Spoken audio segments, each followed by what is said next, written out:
Hello, everybody. Welcome. I hope you're all doing fantastically. Happy Pride, everybody.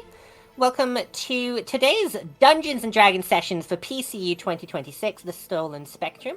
I'm your Dungeon Master for this evening, Lexi Connie. If you're new, you've just stepped into something a little special. We do this every year. This is our Pride-themed Dungeons & Dragons campaign. I'm very happy to see you all. I hope you're having a wonderful day, night, evening, morning, whatever time it is where you are. So, today we'll be playing Dungeons & Dragons, The Stolen Spectrum. In this world, color isn't just color, it's identity, emotion, self-expression, all the things that make people people. What an interesting topic for Pride Month. Over the next few sessions, our party is going to try to bring back color from the world after it's been stolen by an evil villain, recovering lost shards of joy, love, courage, and truth while dealing with the fallout of a world that's forgotten how to feel pride. Expect chaos, expect drama, expect emotional damage in both directions, and yes, expect some very questionable decisions from all of us at some point. This is a Pride celebration at its core. It is about identity, chosen family, and the messy, beautiful process of figuring out who you are and standing in it anyway. So whether you're here for the roleplay, the combat, or just to watch everything go off the rails in real time, you are in the right place. Before we jump in, a massive thank you to everybody watching and to my amazing players for being here and bringing this story to life, who, speaking of, would love to introduce themselves to you all in real time. The first player I have with me today, playing their first game of D&D, I believe, Jack with the Fingers. Hello. Amazing. Great to be first cab off the rank. And hi, everybody. So my name is Jack with the Fingers. I am going to be playing Will, who uses he, him pronouns. So I am a human who is a monk warlock, and I'm just a guy trying to do good in the world at the end of the day.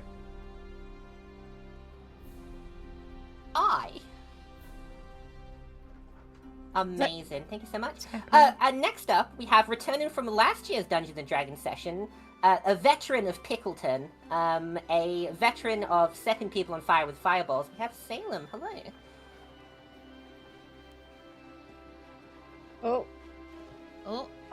We got a I am muted, Salem. but also I'm getting a message on my end that there's no audio on Lexi's stream, so I'm not getting any audio. Why is there no audio? Yeah, I only hear music and not the DM. No, how? I don't know how to fix that because on No, my I end. can hear audio. Yeah, interesting. I can hear audio on Lexi's stream. Cool. I Salem, know do you what- have Discord muted? Lexi has audio. It's Salem. Salem does not have Salem, audio. when you're restreaming my stream, do you have the audio turned on? I do. Ooh. Well, it wouldn't be a Lexi stream without immediate scuff. So, I mean, we are on... We're in character. It's true. Oh, all right. Well, if we can hear on Lexi's stream, then I will try and fix it along the way. Here we go. Okay, back to intros then. Yay! Back to intro. Yay, Hi, Sky. Salem. How are you doing? What's your character? Hi, I'm Salem. My character is Icanthiel. It's going to be a bit of fun, and I'm very, very excited to do this with everyone. I'm also a little nervous, and my character is, I think, Goth Cleric. Goth Cleric. You are playing a cleric. Amazing. Yeah. We always love to have a healer. Moving right along, we have our next player, Thorn Faye. Hello, how are you doing? Who are you playing? Yeah. Been good, thank you. I am playing Angus McLaughlin, a water genasi sailor rogue. Amazing. We love a good blue character. Always gotta be blue. Now, I do have to ask, do you have a pirate ship, and does it have a name? Yes, his ship is called the Lost Kraken. It's a good name. Good name. Next we have Willow. Who are you playing? Hi, my name is Willow. I'm a cow succubus from the Down Underworld, but for this campaign, I will be playing the sheepish, cutesy-wootsy, shy gal, Yvette Valor. She is a sheepy satyr gal. She likes to wear, like, gothic Lolita clothes. She's very inward. She does not like to talk much, so we shall see how this goes. We love a good goat. Bleh. One might even say they're the greatest of all time. Mhm. I see we're starting early. We have finally our last player, one of our PCU moderators, the lovely Venus AU. How are you today? Who are you playing and what are you up to? Hello. I am playing Dahlia. Dahlia, surprise, because this is a Pride stream, is a tiefling. And she's really great. She's a fighter, but not to disappoint the masses. I can also confirm she is one blood hunter.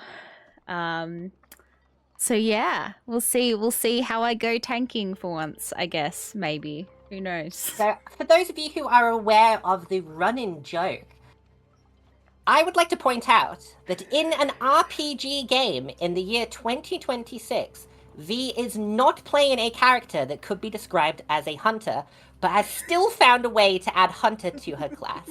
Yep, sure did. Loopholes, baby. Fantastic. Amazing. The hunter cult starts strong. It do, it really do. Oh my lord. Well, with all that being said, should we get into it today? Yeah, I'm excited. Yes. Yes. Question mark, Yep. exclamation point. Well, let's get started.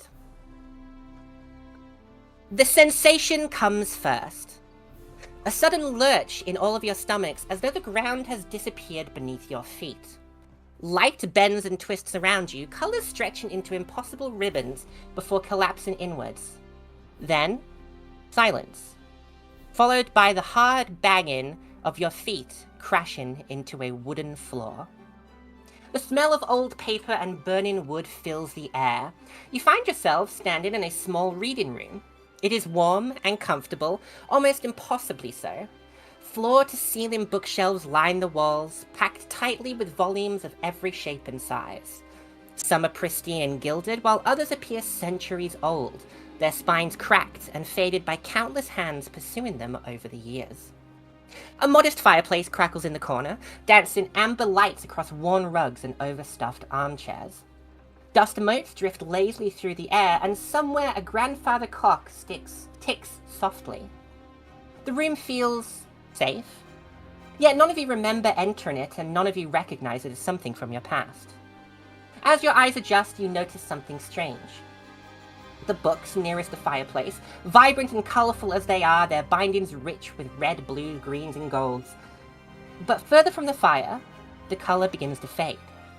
Shelves become dull and washed out, until the books on the far wall are little more than shades of grey. Those of you with the wherewithal to check notice that looking down at your own hands, the colours have also faded away, leaving a dull, hueless shade to them. Moving closer to the fireplace slowly returns the colour to your flesh, as if the flames themselves hold the very range of visible light within them.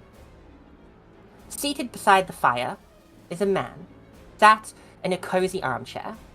He appears middle-aged, dressed in a finely tailored waistcoat and spectacles. A thick book rests open on his lap. He turns a page with delicate care, seemingly unconcerned by the sudden appearance of several armed adventurers in his reading room. Without looking up from his book, he speaks to you. There you are. I was beginning to worry the spell had fetched the wrong people. Forgive the abrupt interruption. Time is becoming rather limited. The world is losing something important, and I believe you may be the only ones capable of fixing it. He gestures to the table sitting in front of the fireplace and towards several small glasses filled with a dark liquid. Please, help yourselves to a drink and get yourselves settled. I'm sure you must have many questions of me, and I've found nothing helps more than a stiff drink in my experience. Well, I won't say no to a good drink. Angus wanders over to the table and picks up a drink. Are there any entry points to the room? Any doors into the room? There is one door behind you that seems to be currently closed, but you are unaware of if it is locked or not. Okay, Dahlia very quietly, as she sort of pats herself down, checking that her weapons are strapped to her body, takes the seat that has the best vision of the door and the only exit point in the room.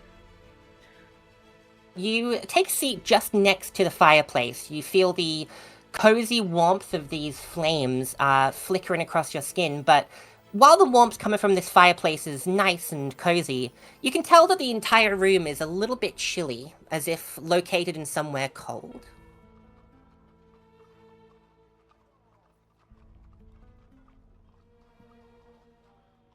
What is everybody else doing? I've already stated mine. Gone over and grabbed one of the drinks, and I'm standing perched near one of the bookshelves, just sipping away. Will I is going think- to decline Oh. a drink and just go and go opposite Angus at the other bookshelf. That does not know what the heck is going on. she's, I think I- she's panicking a little bit. I point to the cleric and I go, I don't suppose you can detect poison, can you?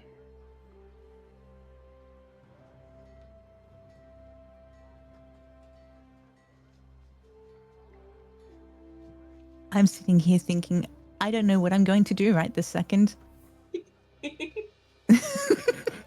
Well, being the cleric, Where can is you the detect cold breeze poison? coming from? The cold breeze seems to be coming from the door, actually. So the door that is currently behind all of you, there does appear to be rattling just a little bit, as if a large amount of frosted wind is coming into the room from the gaps below. I am going to ask the bloke who brought us here, what's with all the rattling outside? It's a bit weird. You bring us here, we don't know where we are. What's your agenda besides what you brought us here to do? A reasonable question to ask. Where to begin? Firstly, the rattling, I'm sure, comes from the winds coming down from the mountains. The Kennel lowlands are a rather cold place. As for why I brought you here, take a good look around. Do you notice anything odd? Well, when we step away from the fire, our colour seems to drain. Same with the books around. The ones closest to the fire seem to be the ones most vibrant. Your skills of perception are astounding. Yes. Indeed, the color is fading. And that is not confined to this room. It is happening everywhere across this island I once called home. The island I have now brought you all to. He stands up and walks across to a shelf and pulls out a bright crimson book. As he holds it up and away from the fireplace, you see that the color visibly dulls, the red fading into a lifeless gray. This island is losing its color. And when I say color, I do not merely mean pigment. Color is expression, passion, love, courage, joy, the things that make people who they are. Across this land, people are beginning to forget themselves. Artists no longer create. Musicians abandon their songs. Lovers drift apart without understanding why. At first, these seemed like isolated incidents. A village here, a family there, but the affliction kept spreading. Now, I would attend to the matter myself, but I am currently handling a situation in the Eastern Empire that has taken itself far too seriously for me to ignore. In fact, I'm not even really here. This is merely my simulacrum, instructed to recite my commands as I give them and to answer any questions you may have, which I'm sure will be many. I've asked you all here. Asked is a strong word. Very strong, not exactly the word I'd use. Well, let's keep using it for now. I am asking you, politely for now, to help me put a stop to this curse, and all of the schemings of the villain responsible for it. I think that my spells have taken a downturn in recent years, but I do hope that my summoning has yielded ones with, at the very least, the self-preservation to help out. Should this curse, or affliction, whatever you decide to call it, spread from this island to the rest of the world, I'm sure your homelands and families will be affected just the same. That's not exactly something I'd be too happy with. That was my interpretation, yes. So what's you need in us it? to go. Pardon. I'll So let you what's- go first, Loss. What's in Sorry. it for us? You've talked a lot, but what's in it for us? I do believe I just explained, your family's not losing their color, this curse drifting to the rest of the world, your lands and your homes being eventually turned into dull, hueless husks of themselves. But maybe that's what we want to feel. Nothing. Did I summon a bunch of depressed fucks? Trust me, I am the furthest thing from depressed. I have a loving husband and multiple kids. I don't want them losing their color. I don't want them losing any of their spark.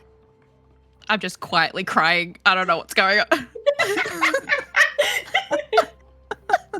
You see he rubs the bridge of his nose and kind of mutters to himself. I really must practice my spellcasting. This was a terrible idea. Why is it always adventurers? Oh, the world's going to end. Oh, can I have some gold and magic items, please? Oh, fuck. You clearly Anyway. clearly don't know who my brother is, but my point being that normally when people summon me to a place, there's at least some coin in it.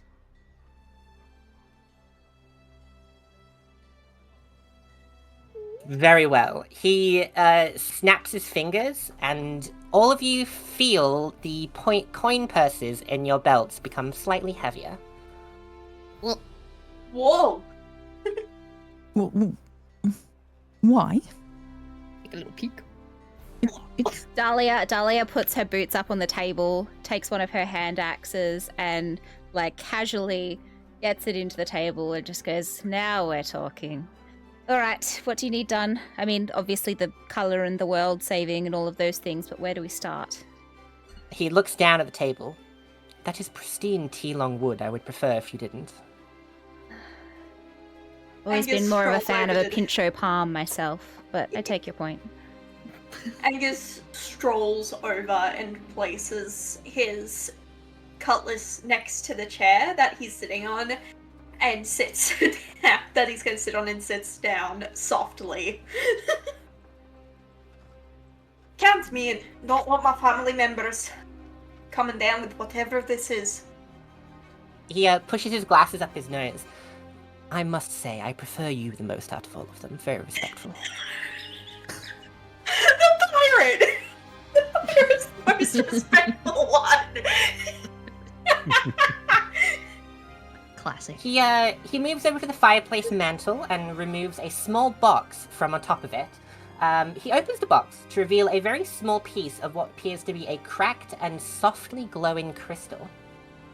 This is a fragment of the Spectrum Prism, a creation of my own doing quite some time ago. An artifact older than kingdoms and empires, it does not create identity or motion or self-expression, but protects them. However, several months ago, this prism was shattered. The one responsible calls herself the Acromancer. She believes conflict is born from difference. That if everybody thought the same, wanted the same things, and lived the same lives, the world would finally know peace. Which is a fool's dream, of course, since we already sought all of that by effective means over centuries ago. Regardless, when the prism shattered, no thanks to my help, its power scattered into 4 great shards. As he speaks, you can see that 4 spectral images appear above the fireplace behind his head. A shard of gems made of gold, a rose-colored shard, a brilliant blue shard, and finally a white shard. Joy, love, courage, and truth. Each has fallen into a place where absence is most keenly felt. Each is guarded by something twisted by that loss. If the shards are not recovered, the fade-in will continue. Eventually, there will be no art, no dreams, no passion, no individuality. No pride in who you are. That is why I have brought you here, as I said before. I am asking you, once again, politely for now, to please help me put a stop to this Acromancer and her little schemes. Restore the shards and bring them back to me combined once more, and color return to the island lest the affliction spread further. He does a small theatrical bow, very sarcastically. And there you have it. The spiel, so to say. It's a good How spiel. about we have a non-sarcastic bow and then just maybe we'll think about it. He turns to Angus. You've definitely become my favorite.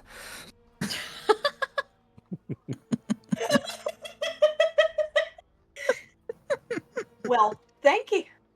Well, I don't need any of this theatrics. You already got me on your side. I'm happy to help ya. Well, As that's am I. one. Shall we try for 3? What do we have to do, though?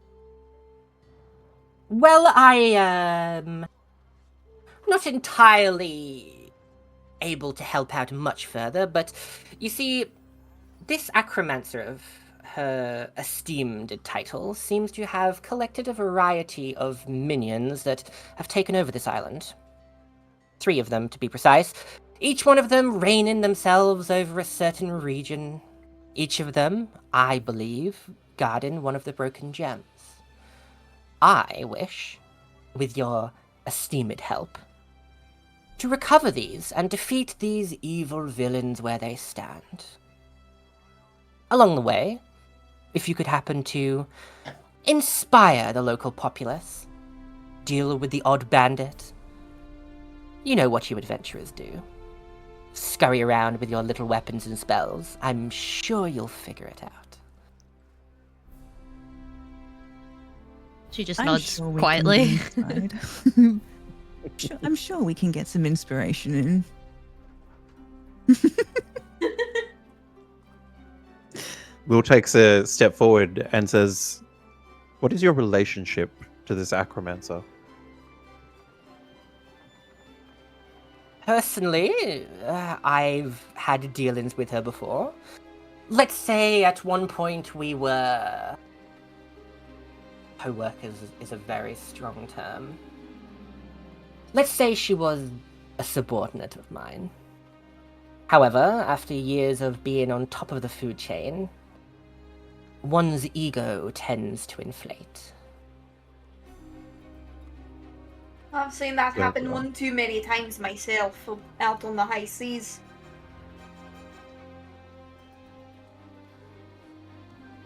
Right, Yes, so I personally have seen it happen nearly 34 times in my life. If you need any more information, you can just Google Rule 34 inflation, and I'm sure it will... Oh! and I'm sure you will find everything you need to know. Anyway, moving on. we're Enough going about that. downhill so quickly. I cry harder. I walk over to you to try and comfort you. It's alright, lass. I splutter and My name is Angus. It's a pleasure to meet you. If you need anything, let me know. I'm here to help.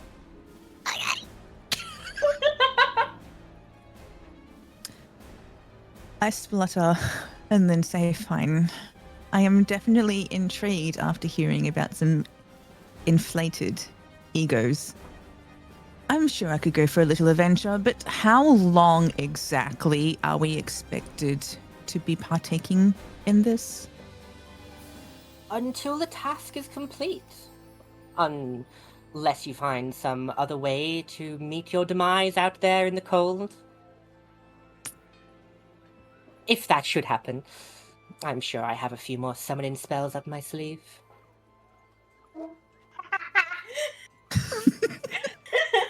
I'm sorry. I'm in. Let's have some fun. I'm happy to help, but one more question. What is your name? Oh my boy, look at the time. I really should be off. I'm curious. Can I don't know, history check? Would Dahlia have any idea who this person is? Recognize them? Recognize the spell casting? Anything like that? Where are you from, Dahlia? Everywhere and nowhere. Where have you been? I probably would have stayed mostly on. Where's Pincho? Pincho is in the Empire. Probably mostly in the Empire. Give me a history check.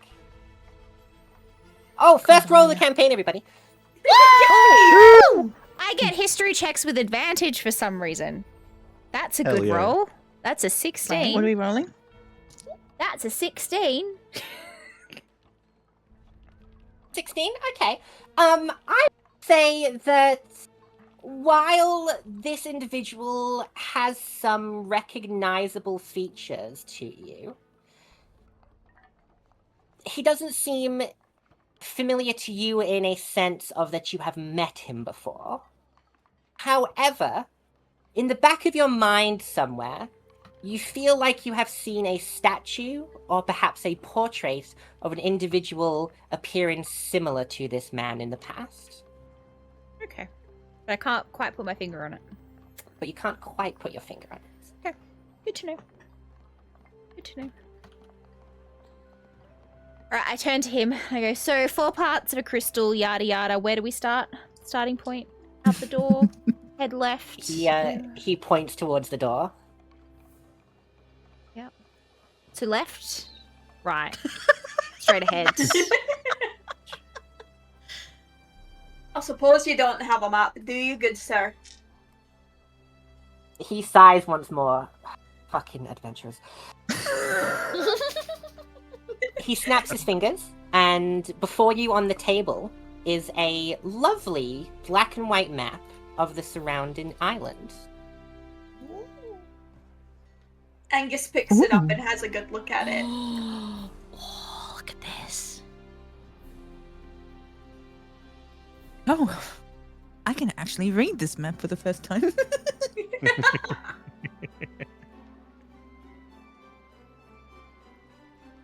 You are here. He points down to a small little village on the very southern coast called Puppyville. Aww. And we're expected to. Wow. That's quite the adventure. Most certainly. Probably the most adventure I've been on in quite some time. I guess we better pack very warmly. Indeed. I'm particularly looking forward to the bit where we enter someone's lair. That's not ominous or treacherous at all. No. This'll make for a good story to tell my kids when I get home. I'm going Right. to have a fantastic biography. So out the door, left, right, or straight ahead into the lair of Erebus. I've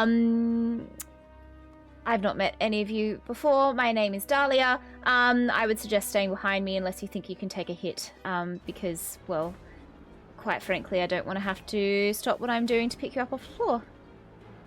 Then she gets out the door, goes up to the door, and tries to open it. And if it opens, she'll saunter out. Yvette The blushes. door does indeed open. Oh wait, do you push or do you pull? I do a cheeky push first. It's ever so slight. Do you want me to roll a sleight of hand for that? Yes, sure, yeah, absolutely. Yeah. Fantastic. That was a nat 20 on a opening a door. There you go. You gently push the door open and it falls off its hinges. I think it's I just blush Rufus' more. house. I throw my head over my shoulder and I wink and I say, and this is why you stay behind me, and keep on walking. I lightly shake my head. I follow. Yeah, I follow I- too. I pick up my... I got it wrong. I've got a rapier is what I have. I pick up my rapier and I follow. As Dali goes out the door, she quickly pats herself down, realizes that she's missing a hand axe, runs back into the room, picks the hand axe out of the table, and continues walking. So is that object permanence, everybody? You would have left that behind if I hadn't mentioned Angus picking up his sword. You all exit out of the room and step out into a cold, brisk cliffside, there is a almost suck-in sound from behind you as you turn to see that the door in which you stepped through is no longer there. Oh, Them mages always doing weird shit. Hope it's in the Did job we description. actually just have that conversation? I'm fairly think so. certain we did. I remember it clear as day. Do you still have the map? Yes, I do. I pull it out of my belt because I've just got it stuck between my belt and the sash. Well then, I suppose we should gather any items we need. I have no idea how long we're going to be gone for, but hi. Lovely to meet you all. I guess if any of you fall behind, I'll be the one that patches up any holes in sort of things. No, you won't have to worry about me too much. I've had plenty of experience out on the high sea. The Okay. name's Angus. He puts out his hand to you for you to shake. I take it. I can. Lovely to meet you. Pleasure to meet you, Aiken. And I just give a wave off to the side and I go, "Hi, I'm Will. I haven't traveled that much, but I guess we don't get a choice when we just get summoned out of the blue." Yeah. Very true.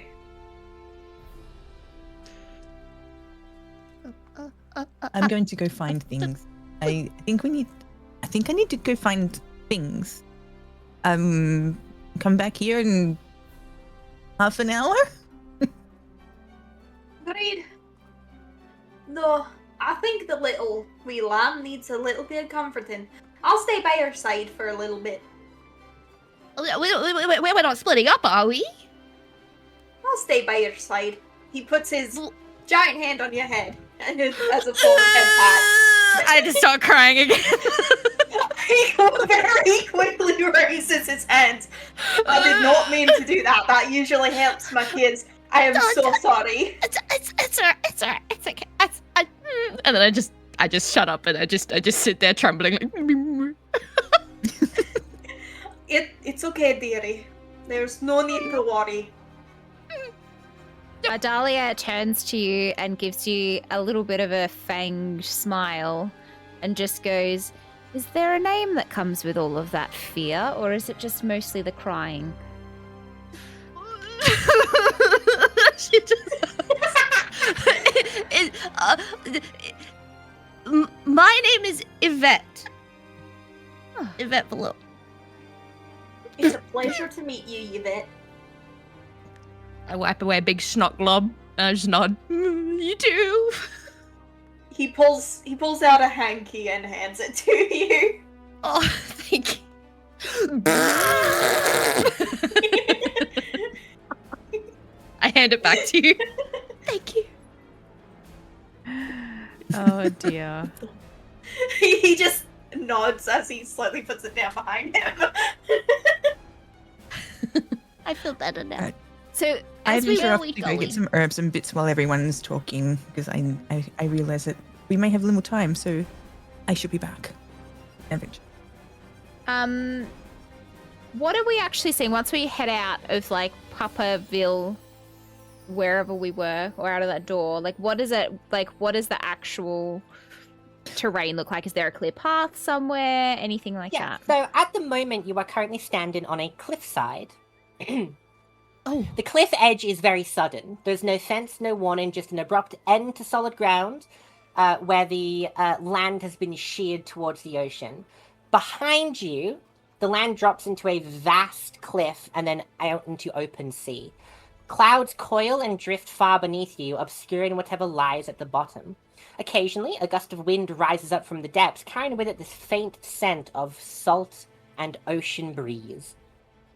The paths around you are made of stone and old mining scaffold that cling to the cliffside like afterthoughts.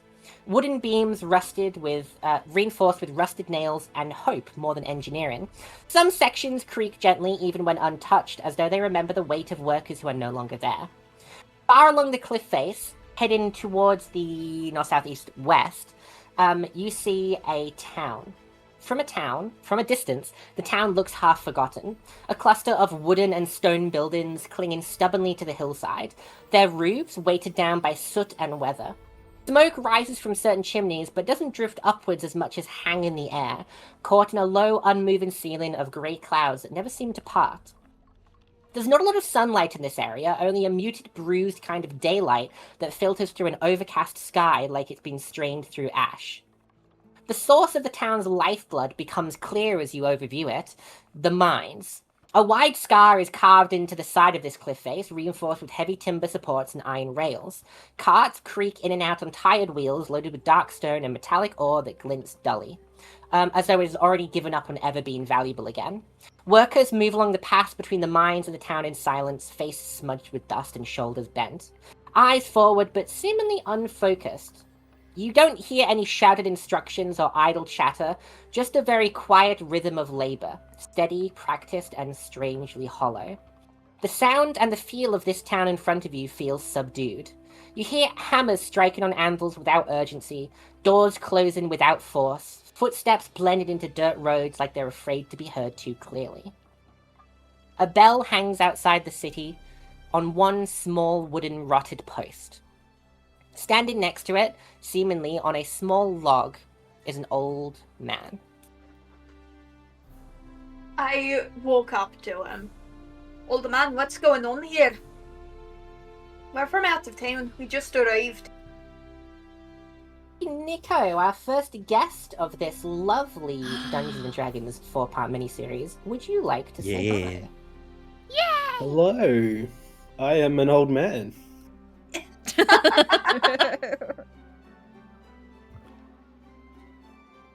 Out of towners, we don't have you often in here. How have you gotten here? It has been quite a while. Well, I suppose the best way to put it, how we got here, we were basically spirited away from our respective places of residence. Intriguing.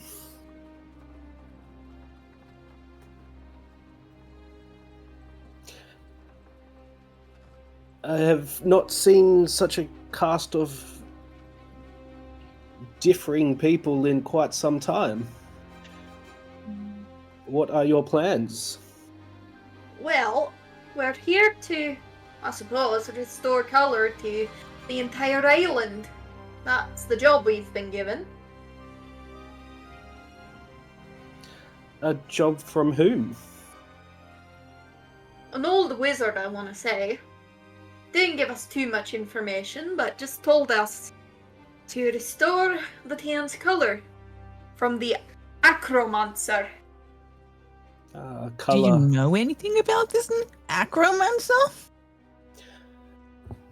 Acromancer. I can't say that I do. Hmm. I'm biting my tongue on an acromancer. I hardly know a joke.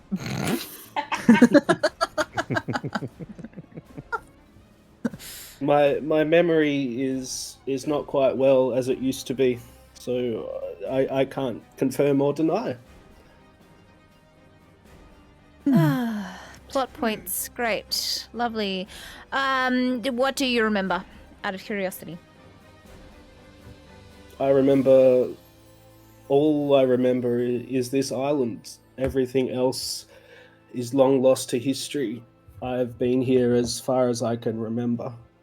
I know the island quite well. Oh, okay. And do you have a name? Silas Grey. Hello, Silas. My name is Miss- Dahlia. Mr. Charmed. Gray, may I ask why you are just sitting here on a log? You may.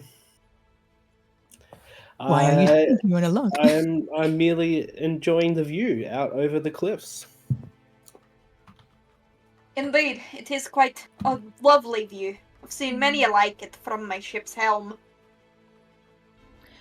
So, you know this island well. If, I don't know, say 4 shards of great significant importance maybe were in places around here, where would they be?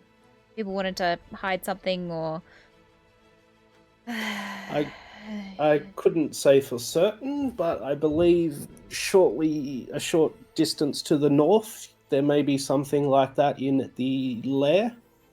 Oh, great, the lair. It comes up again. Wonderful. Any idea what's in the lair? All I know is that many people have gone and not returned. Oh, Of course they have.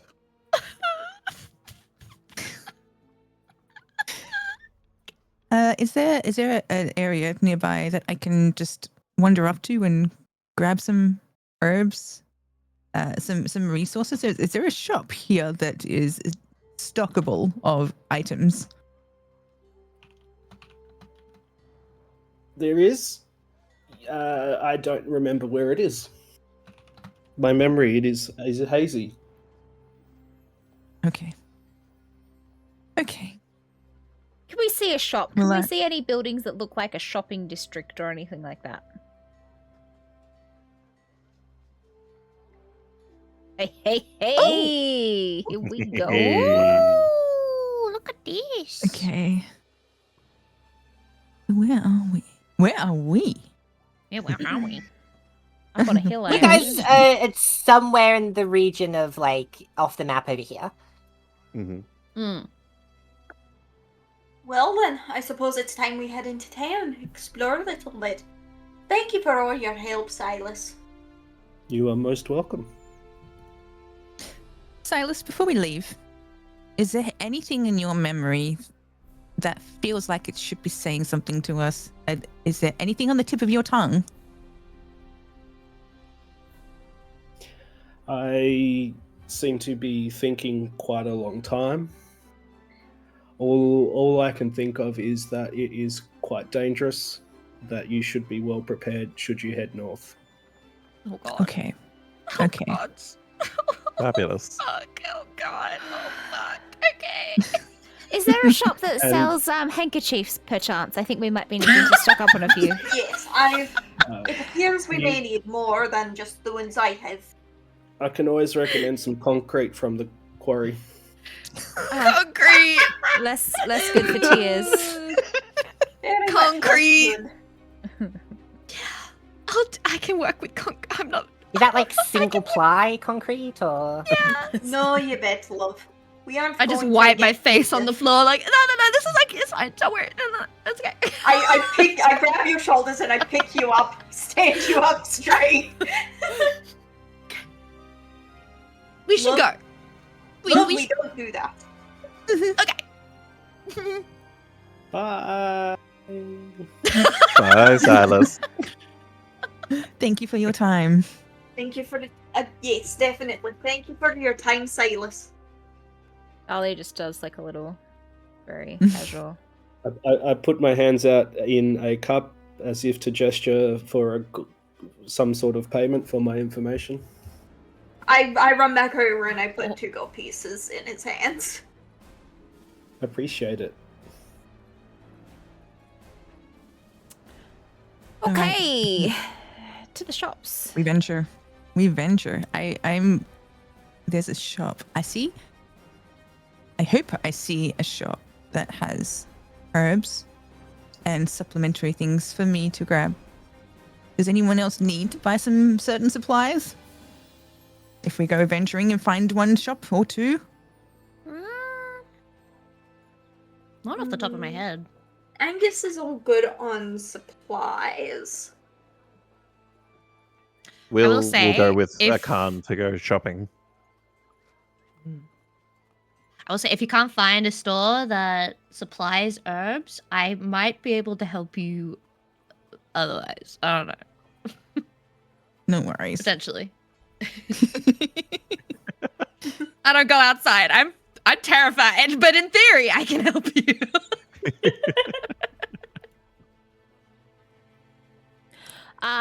So I guess we stroll on down to town. Is there anything we notice as we're coming into the town and like looking for buildings and stuff like that? Where do we head Yeah, into so the town? Is that through? Coming through the front gate of the town, you see towards either side of you There is a variety of different coal mines and wooden buildings that all are related to the process of mining and refining different ores. You also see that there is a large area dedicated purely to housing horses. So there is an agistment next to you, just in the entrance of town. You see that there is a very large field fenced off with large barrels and bales of hay everywhere, and a variety of different coloured horses, all sort of mingling and grazing in the fields. As for the town itself, there is a small amount of fortifications to this town. There is a large wall around the outside edges, mostly made out of timber, and small little towers jutting out at various areas. The mining town itself is sitting against a sort of raised part of the cliffside that's a little bit further inland than the sheer cliff itself. Its buildings are all packed together quite closely, as if bracing for the wind or something worse. You can see that everything here is built for function, not comfort. Timber is darkened with soot, stone is worn by dust and time, even signs outside of shops look practical rather than inviting. Paved, carved, instead of painted. Like, decoration would be considered a little bit too suspicious in this area. You can hear various clangings of anvils, a blacksmith forge ticks and hisses somewhere with controlled heat. You also see that a store is selling some staples, like bread, rations, fruit, vegetables, that sort of thing. And to answer your earlier question, tucked away almost between a collapsed stairway and a leaning warehouse, you find a small little store with a crooked little storefront sign that reads, Theoretically Practical Arcana and Magical Minor Wonders. I think Angus is going to go to the one that sells the food, so he can stock up on food. You go to this little storefront. It's not a building per se, but almost more of a stall. That has a very gruff-looking orcish man kind of leant on one arm with his elbow on the front of the wooden stall, kind of staring off into the distance.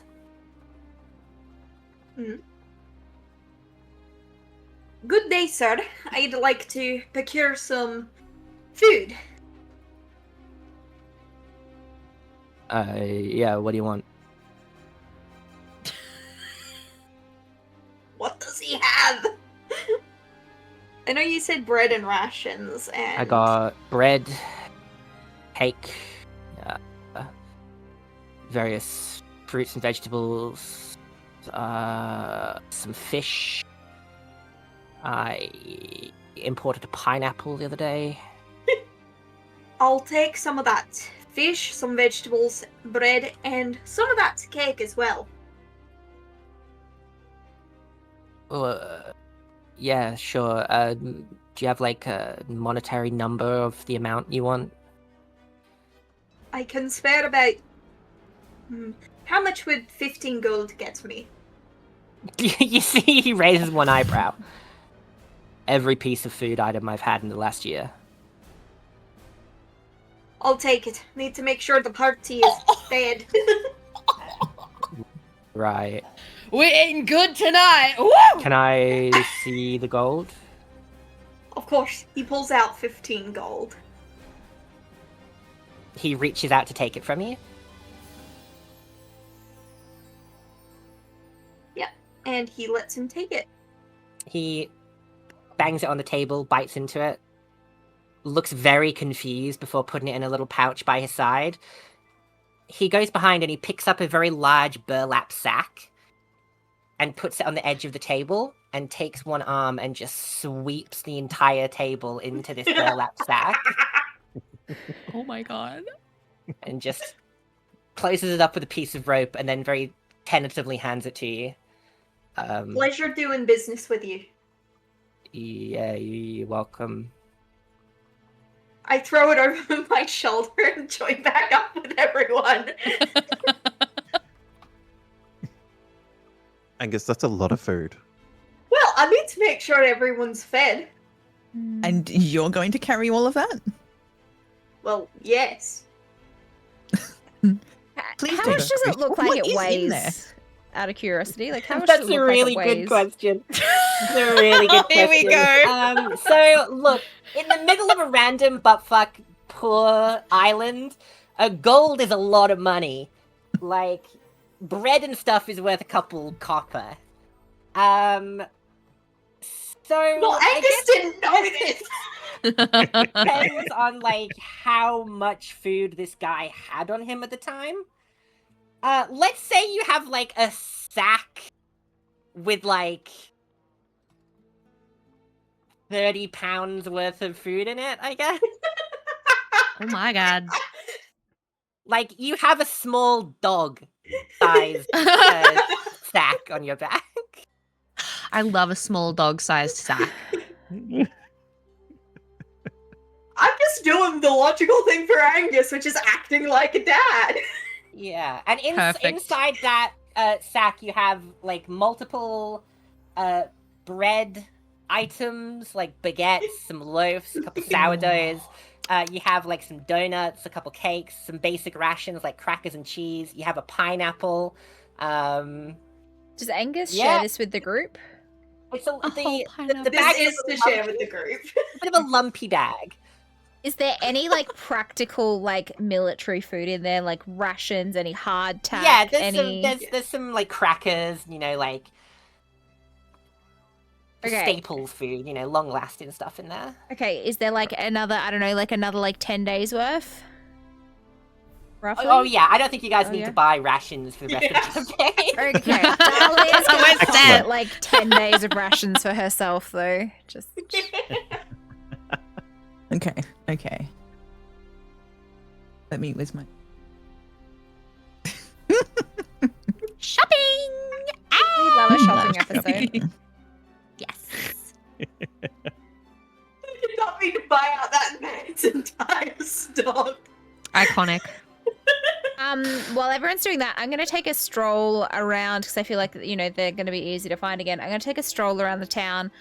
Is there anything else of interest? Any places people are gathering? Any like, I mean, there's a shrine. How easily to spot is the shrine?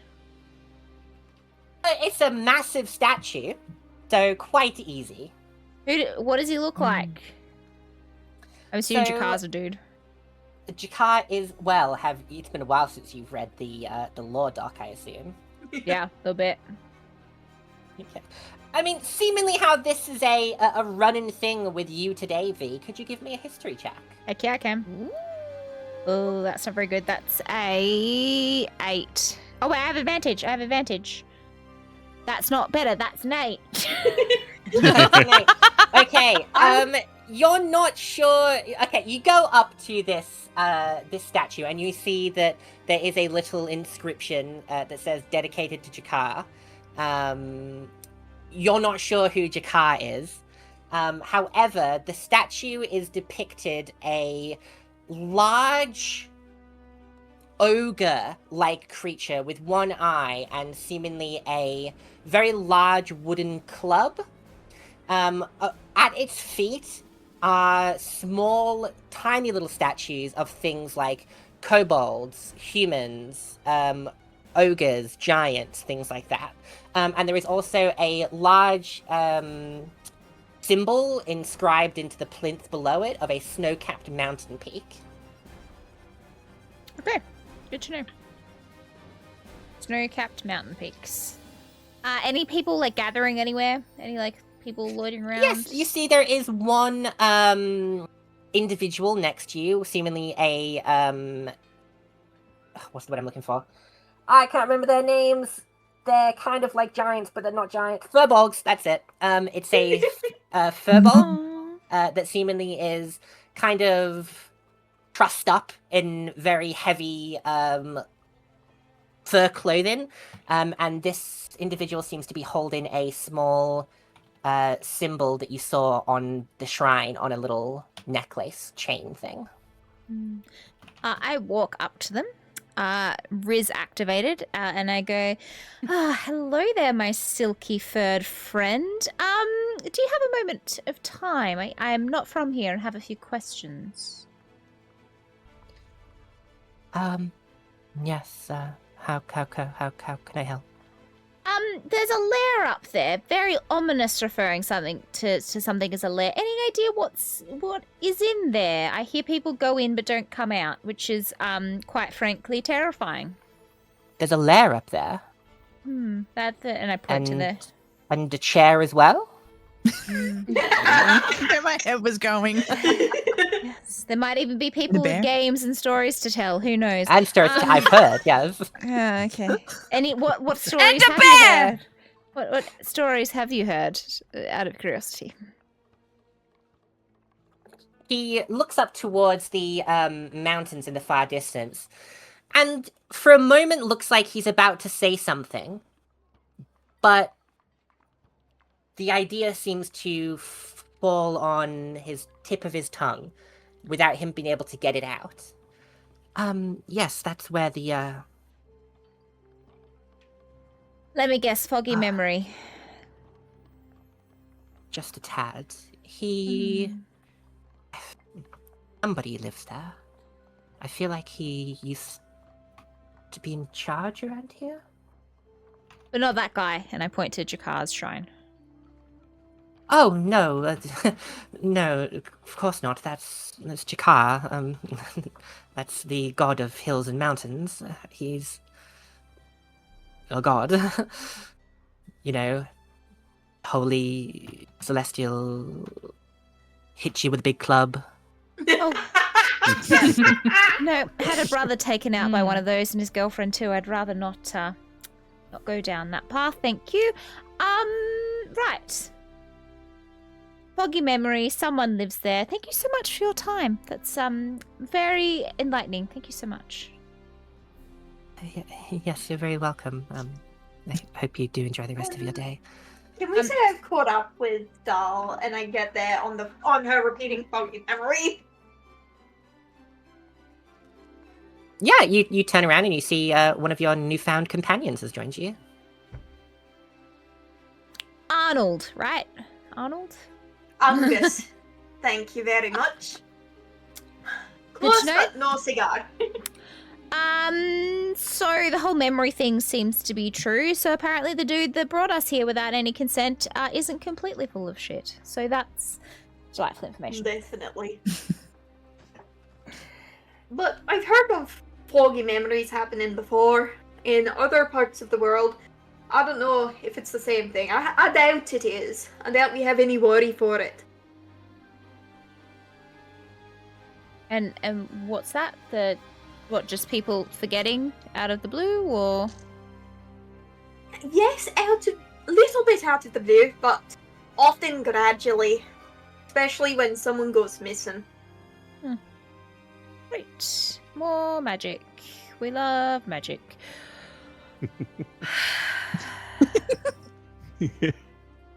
Right. Now, I'm not saying the thing I'm thinking of, because I highly doubt those are in this campaign. It's been said that we can hear like a hammer of a blacksmith. Can I go find the blacksmith? Because I want to test something that we saw in the potential wizard's home. Yeah, absolutely. So you see on the map there's a place called the Green Keep. That is a very large forge, to put it simply, with a variety of different blacksmiths coming in and out. You hear the banging of those anvils coming from inside of this this large building. The shop itself, or the forge itself, sits quite low and sturdy just in the center of the mining town.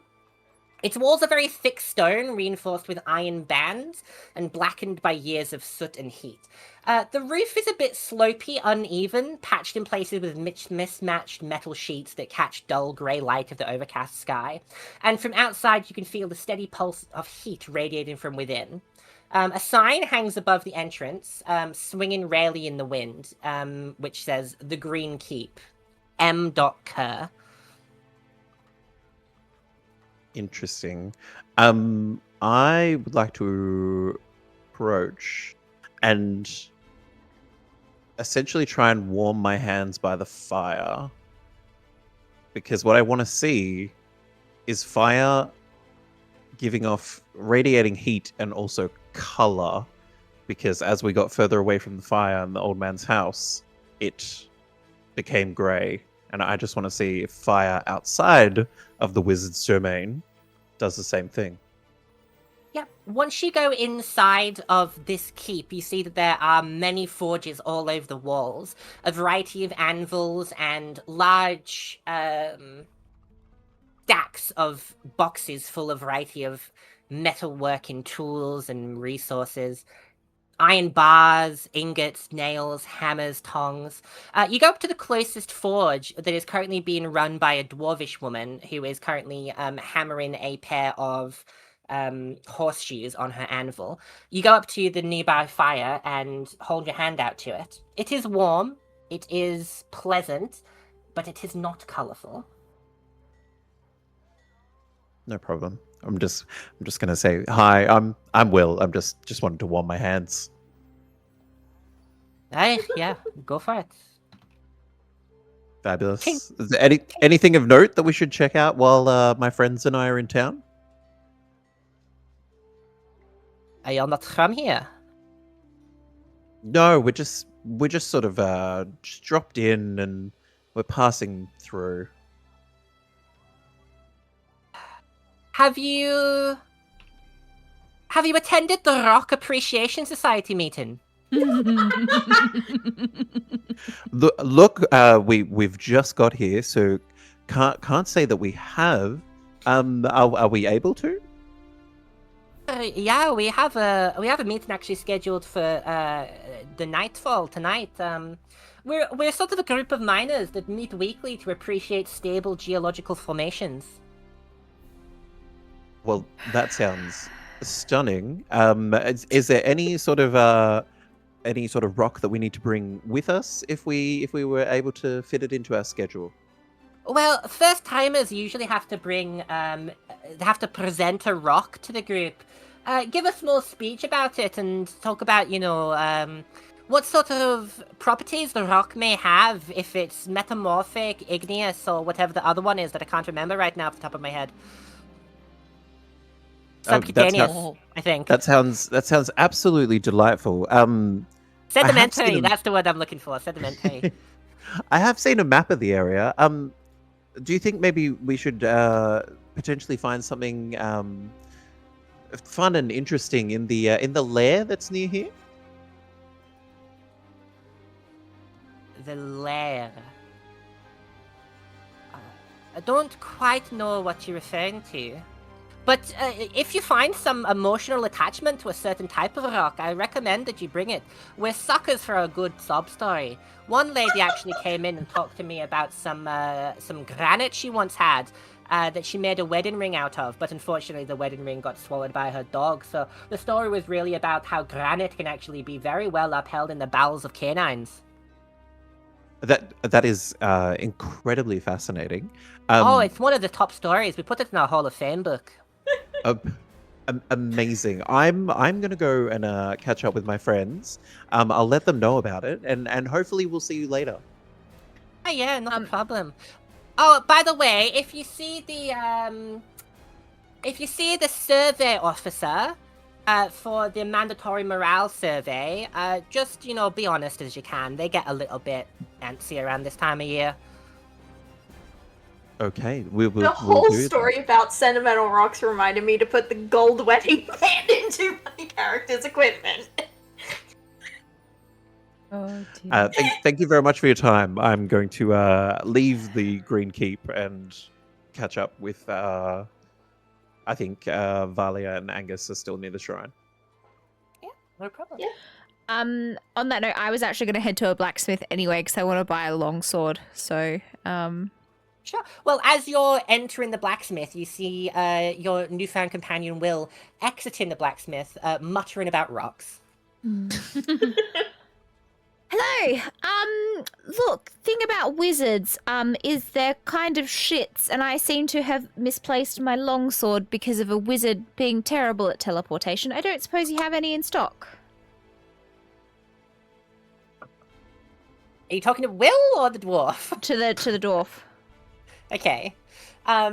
the dwarf looks up from her task at hand and turns to you and goes, "Hi, I've got some variety of different qualities. What kind of steel are you looking for?" What's the slightly less than terrible option that you have? The slightly less than terrible option. Well, we have some quite refined pieces. Let me just get out my trusty book. That sounds wonderful. She pulls out a small book of stock that she has. Uh-huh.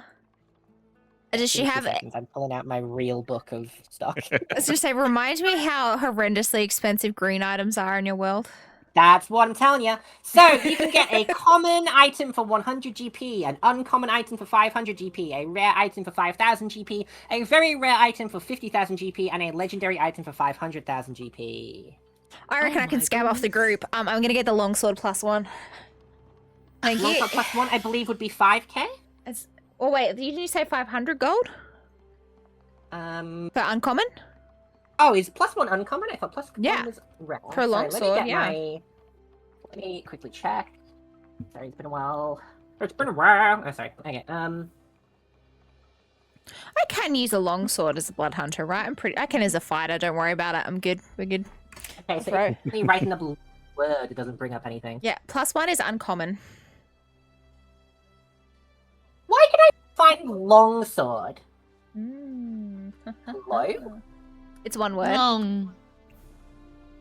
I don't know if It's that long and helps. it's the sword, and we're going after inflated egos. So It's because it's under weapon. That's fine.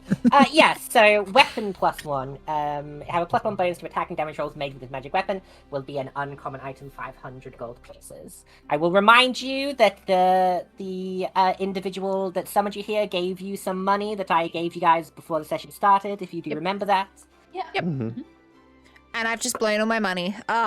And they say that this is roleplay.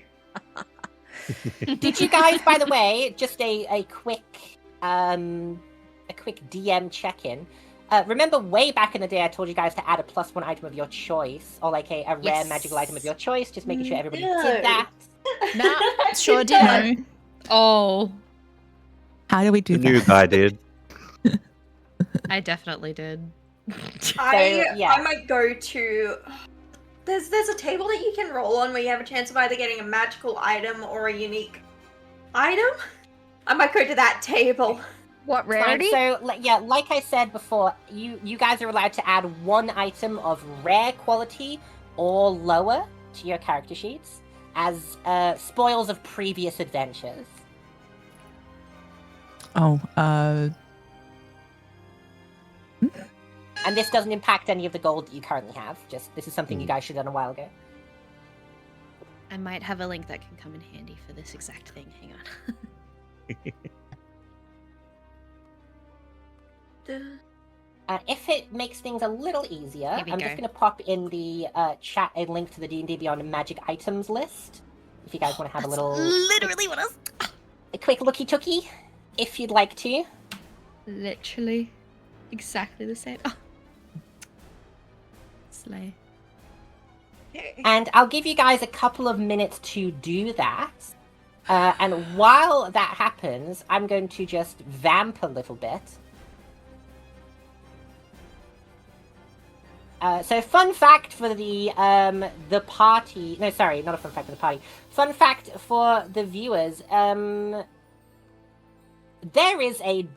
I'm just going to give you some random lore facts about my homebrew world. There is a drug called Seeker. Seeker is a fine dry powder created by grinding up dragon's tongue.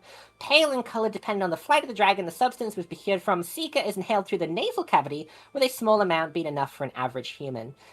Small effects give you increased perception and stamina for 8 hours. Ongoing effects give you +5 speed for 8 hours. And late-term effects give you all of the above +2 AC for 8 hours, except the user becomes addicted to the drug. Should symptoms persist, please see your doctor. Noted. I don't know. Basically, coke. Has anyone else been like taking notes, or am I like the Deso note taker of the group? I've been taking notes. I've been taking notes. Handshake, handshake, firm handshake. Yep. I can't find Bracer of Flying Daggers in D&D Beyond. I assume it's because I don't have the Waterdeep Dragon Heist thing. But I'm taking that, just FYI. I've got to manually add mine to my character sheet. Yeah. And I've chosen the Vicious Rapier. What effect does it have on a Dragonborn? Very good point. It turns you into a full dragon, except only in your mind, and you wake up 6 hours later, back in your own body after having a real hard trip. Yeah, amazing. Also, it turns you gay. Yeah! While they're doing that, because I did the homework, can I? Because this rock appreciation thing is mulling over in my head. Can I? I'm gonna grab a bread roll out of Angus's sack and then take Excuse it. me? Phrasing? Take it. He Burlap sack. opens Burlap up the sack. burlap sack for you to take something. And he goes, well, you could have just asked. What kind of bread loaf? Are you going for like a baguette? Are you going for like a sourdough? Are you going for like a croquet? Bread roll. Oh look, I think what I plan on doing, what I might do is I might take sort of like a loaf of sourdough. Yeah.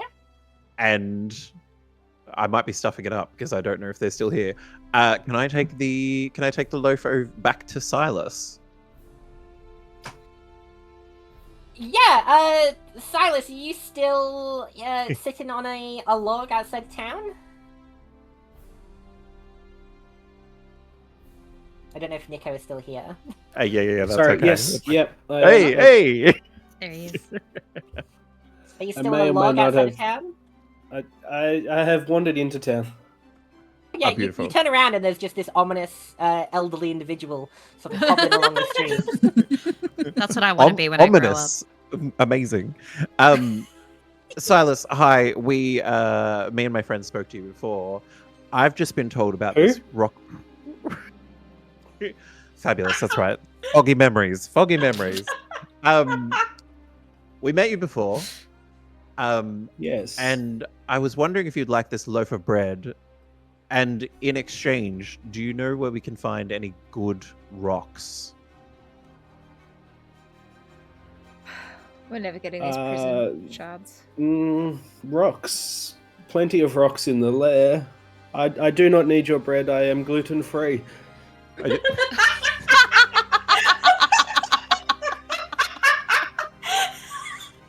Damn, imagine Noting finding a that down. celiac all the way out there.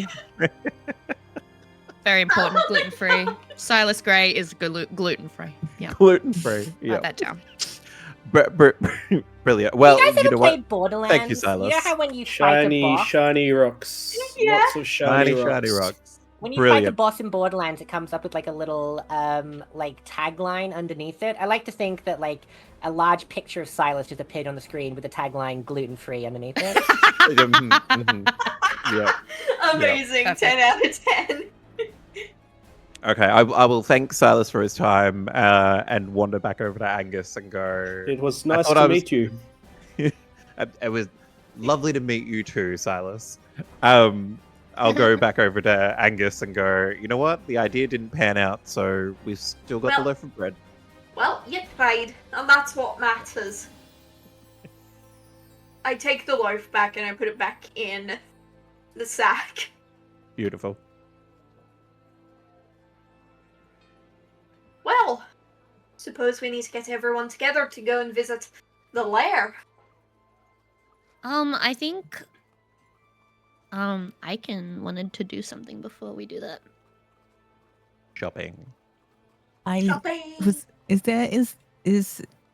there an herbs shop? Is there a plants shop? Is there a greenery shop around here on the map that I can have a wander to?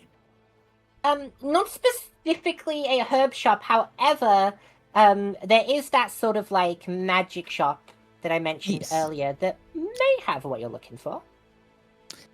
May I please find where it is and wander there, taking in the sights along the way? dawdle along, and then what sort of door do we have? Is it rickety and old, or is it? The door to this shop. Yes. This shop is actually very well maintained.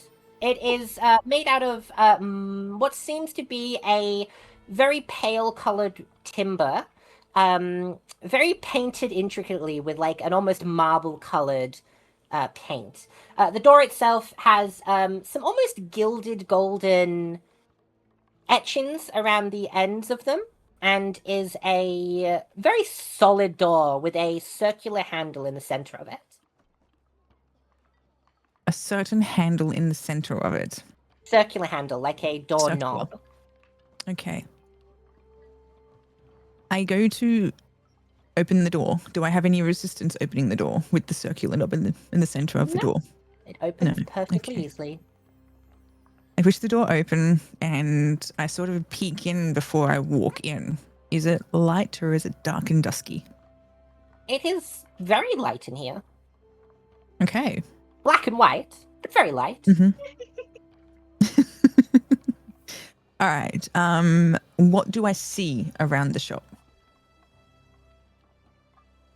The inside of the shop is wrong. In a very deliberate way. Shelves lean at impossible angles, but seemingly refuse to tip any of the items on top of them onto the floor. Drawers are seemingly opening and shutting by themselves in very polite disagreement with one another. A floating lamp drifts lazily through the air, occasionally bumping into things as though it keeps forgetting where up is supposed to be. Every surface is cluttered, not messy, but very curated chaos. Glass jars filled with softly glowing fog, a bird cage containing nothing but the occasional giggle, a stack of spellbooks that whisper corrections to each other when no one is looking, and a teacup that nervously circles the room like it lost its saucer.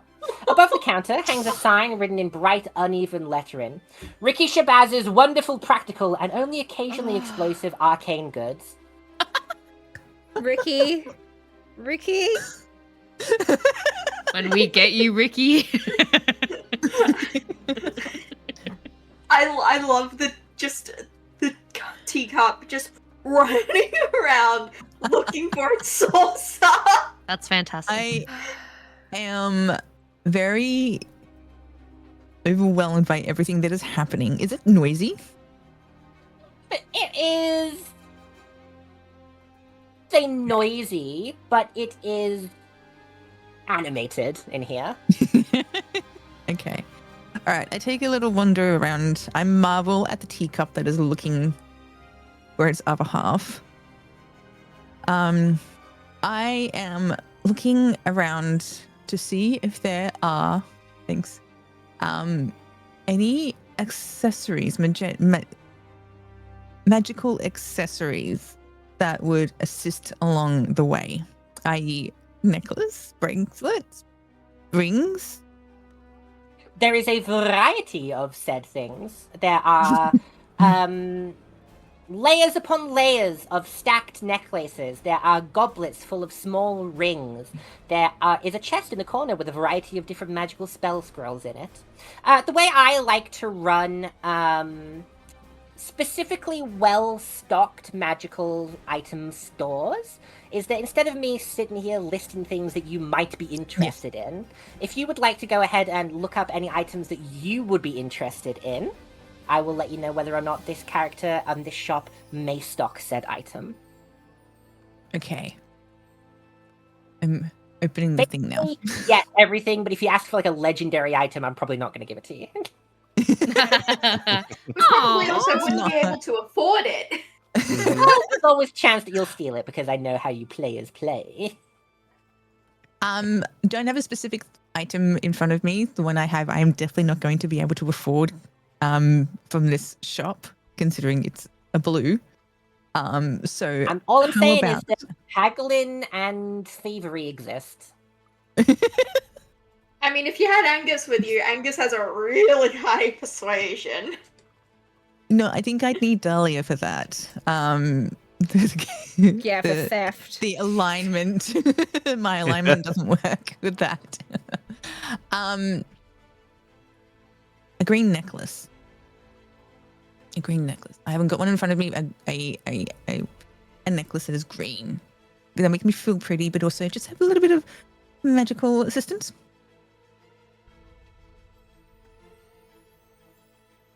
The one I have in front of me is Well, not. I mean, Angus is true neutral.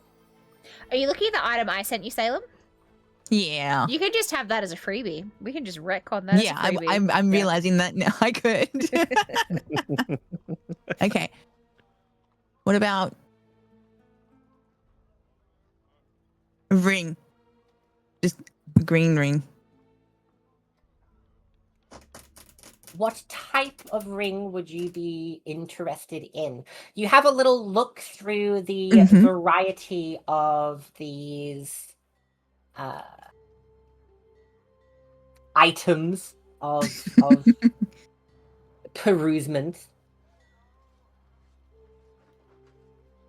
Let me see. Is there any specific kind of ring you might be interested in? Anything that will increase my rolls when healing. Oh, I'm looking. that's oh. I've never played this before, so I don't know this sort of role very well.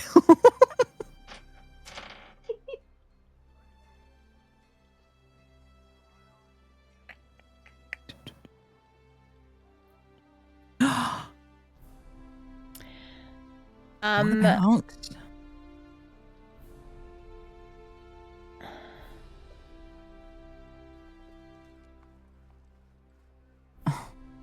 There is a ring of mind shielding that's quite good. I don't know if you have. Oh no, because you're an elf. You're already going to get stuff. What about the spell There is refueling a ring? ring. Which one, sorry? The spell refueling ring. Ah, yes, spell refueling ring. I believe from Eberron. Yes. But if not, then that's fine. That is fine. Do It's you know what it uncommon. does, or would you like me to describe it for you? I would unfortunately need you to describe it for me because I cannot view it. That is fine. The spell refueling ring is an uncommon ring that requires attunement by a spellcaster. While wearing this ring, you can recover one expended spell slot as a bonus action. The recovered slot can be of level 3 or lower. Once used, the ring cannot be used again until the next dawn. I'm going to put that in the little chat for you. Thank you. Oh, V has already done it. Thank you, V. Yep.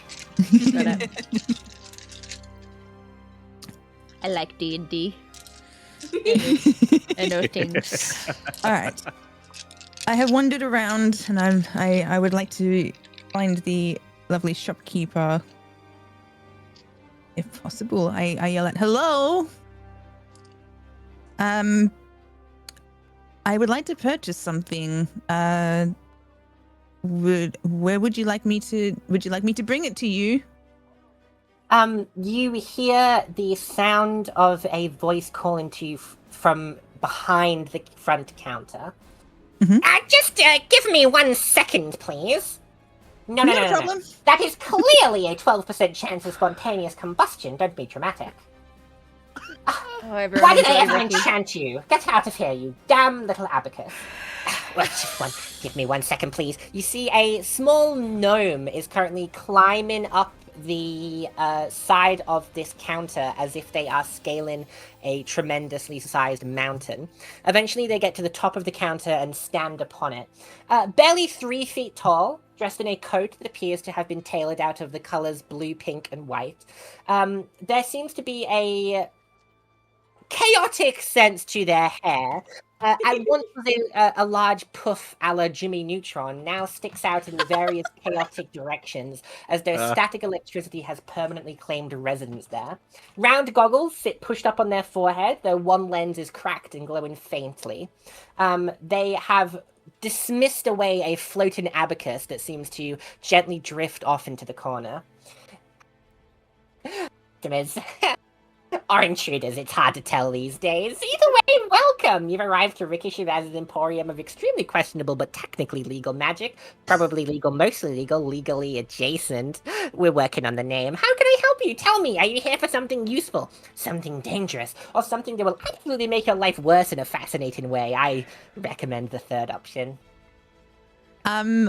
Hi, I am currently looking for something that is useful. I think where we are potentially going to be somewhere quite dangerous in and of itself. So I was wondering if you had a particular ring for purchase here.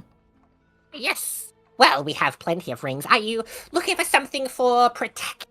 Say, perhaps things to increase your strength or increase your ability to take hits? Are you looking for something to improve your spell casting abilities? Are you looking for something that might help you get a little bit better at jumping? I have things like that. I have a variety of rings that can make you invisible, make you fly, make you think that you're in love with your third cousin. I don't recommend that ring, it's very awkward.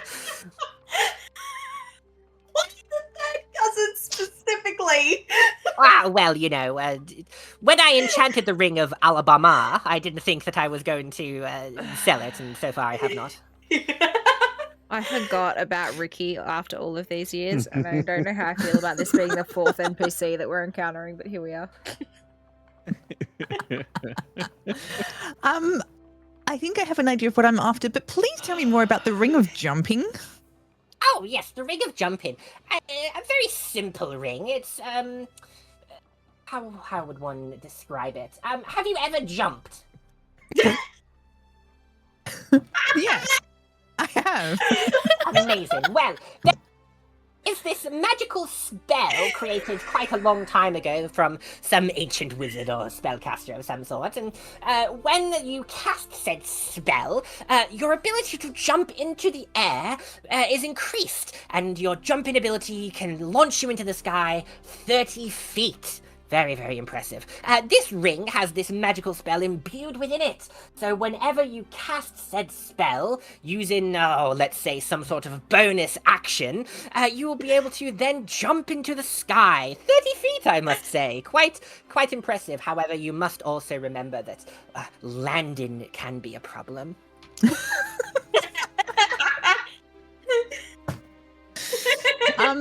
How many uses does the ring of jumping have before you need to let it rest?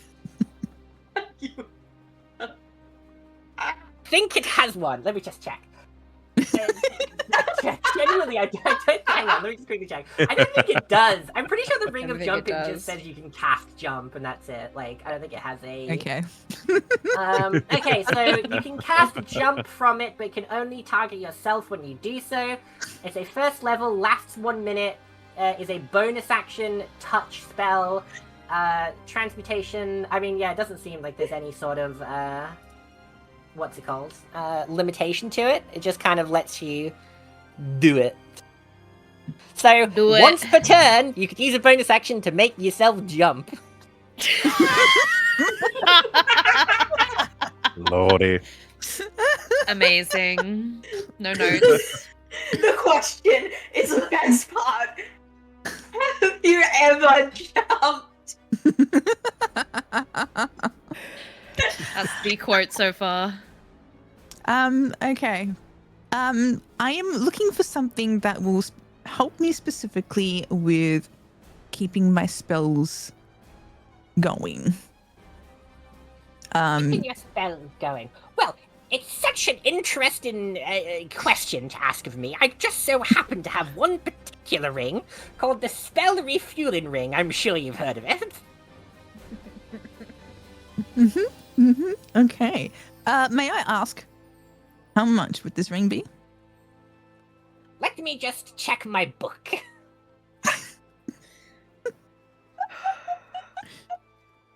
Now, I like you. I think you're a wonderful individual that came into my store, so I couldn't possibly give it up for any more than 500 of our gold pieces. Would I be able to potentially sweeten that deal and bring down the gold cost if I were to give you some cake? Do you like cake? I am a big fan of cake.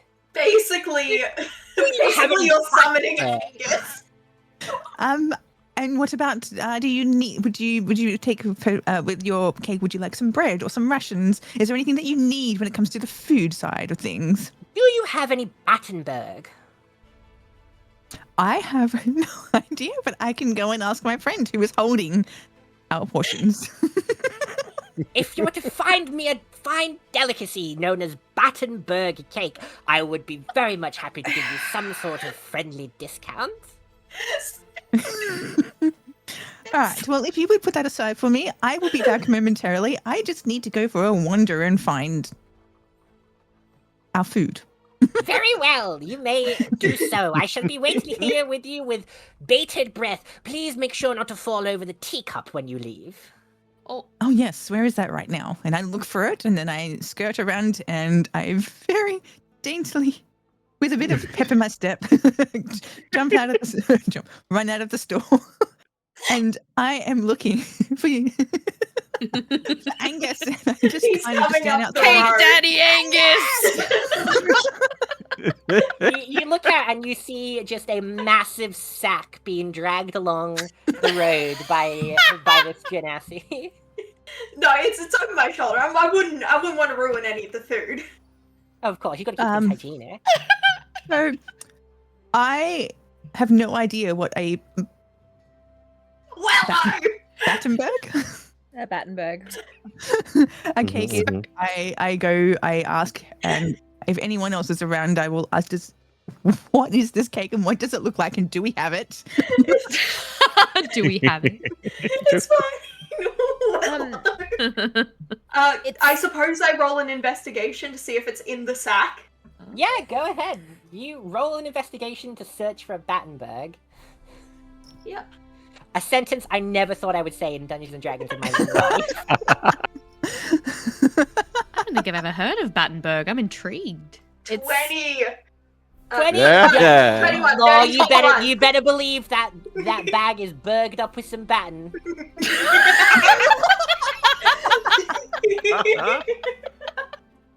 How many I do pull we one have? out. Well, You find see. one. I don't know if it's called a loaf. You find one Battenberg. Those of you who don't know what a Battenberg is, it is like a dual-colored cake that is kind of shaped like a What's the word I'm looking for? What's a square version of a cylinder? That. A square cylinder. A cube? Adding that to the quotes. It's like literally a long- square cylinder. It's just a square Like a cylinder. rectangle. Square cylinder. No, I'm sure there's a name for it. A rhombus? I don't know. Maybe. You know what I mean, though, right? Like a rectangle, but like a long rectangle. Rectangular prism. Like a cylinder with sharp sides. Captain Brindle, Yeah, rectangular yeah. prism. A cylinder, if you will. You get it, A you know what I sharp mean. cylinder. Oblong? Rectangular prism is probably the answer I'm looking for. Yeah. It kind of looks like a rectangular prism with like different colored cakes. You know what? I'm just gonna post a link. Yep, I yep. just need you to know that a singular tear has rolled down my cheek over the quote. What's a square version of a cylinder? I've got tears in my eyes. Don't worry. That's fantastic. It looks like that. V, if you wanna like pop up what Battenberg looks like on the screen or something. Oh, that's gonna be hungry a now. lot easier said than done. Hang on. Oh, hang on, I might be able to solve this problem. Hang on, give me a sec. Nope, that's not it. I've seen chocolate versions of these in the wild, so maybe I do know what these are. Looks very familiar to me. Here we go. Mhm. This is essentially a Battenberg. Yeah, that thing. Hey. That is a Battenberg. Oh, apparently you can get a Union Jack Battenberg cake. There you go. Oh. Okay, yeah. I am officially not hungry. Oh, same. It's called marzipan. It's kind of like princess cake, but without all of the creamy lactose in it. Honestly, Excuse you, but I enjoy Well, my So life. you'd say it lacks Alright. toes? it lacks toes and feet in general. Good. All right. Well, I grabbed the cake. Just to check in real quick. Silas, buddy, what do you think about Battenbergs? Battenberg? Yeah, what is Silas's opinion on Battenbergs? The last time I had it, I was on the toilet for days. Oh no! The gluten. Oh, the gluten. The gluten. Oh. This is the story of the first time The I rest had of a you kind of Battenberg. like look over your shoulders, like this guy's still here. Like what?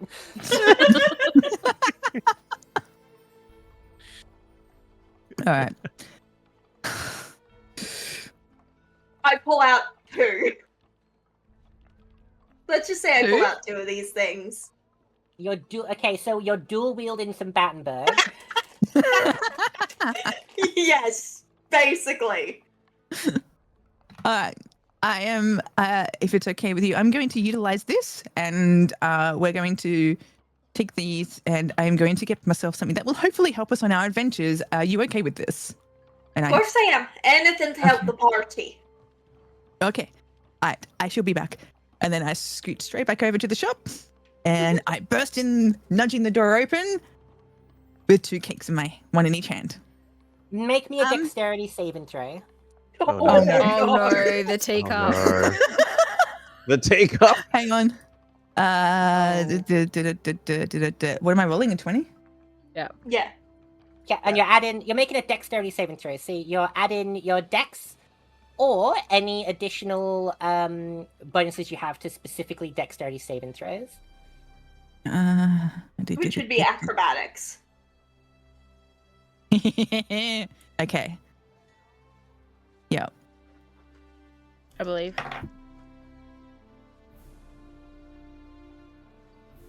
16 no. plus 2. Can I? 18? 18. 18. Yeah, you open this door and immediately almost trip over but catch yourself as a rogue teacup has just spun past your legs like a cat getting in the way. But you manage to keep your feet as you sort of stumble past it, and you hear Ricky reply to you, "I told you gotta watch it, it's a rascal."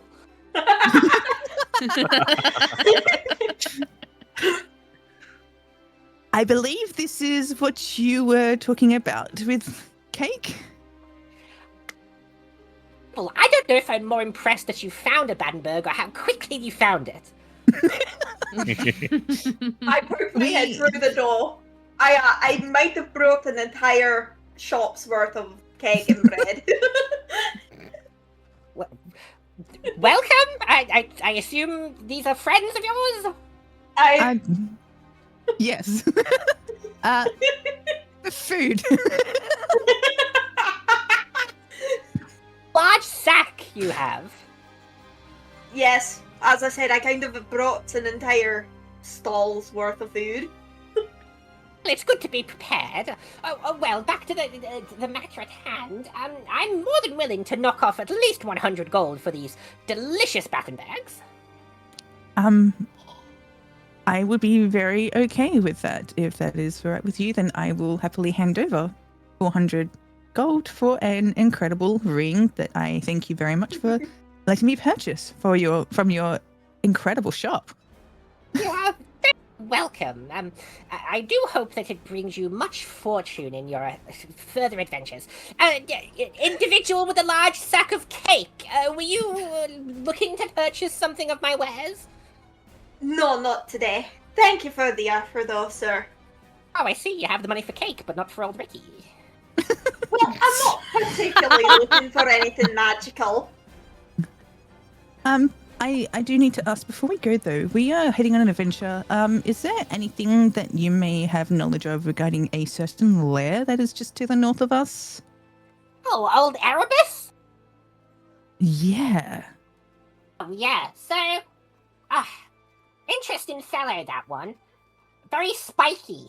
Lot of teeth. He used to, he used to be a little bit more, as one would say, active in these areas, but, oh, well, ever since that bloody spellcaster showed up and started sucking all the colour out of the world, he's sort of taken to, well, I haven't seen him outside of his lair for several years. Okay. All right. And how many days travel is it to get there? Since you need to know. If you travelled up through the lowlands into the swamp itself, and then you'll find a very large sort of cask, a very large stone structure. If you were to pop yourself into there, it would only take you the better part of a day. Okay, awesome. I really appreciate the information. Thank you very much. I hope you Can enjoy I your help trip. you, offer you any sort of magical potions of sorts, any herbs or incantations you may acquire? Do you have any potions that are not going to explode? None of my potions explode. By the side, I would say that's doubtful. It's legal reasons. Dahlia's gonna stroll in at this point and just go. A quick question. I'll be honest. I don't really know what a witty title to give you is in a shop like this. But you mentioned a spellcaster. Who's the spellcaster? Is that the acromancer? Would be the one. Little rambunctious little devil she is. She popped up here about, let's say, somewhere in the range of 6 to 10 months ago. I haven't really been paying attention. I've been too busy making correspondence with my various muses, as you might say.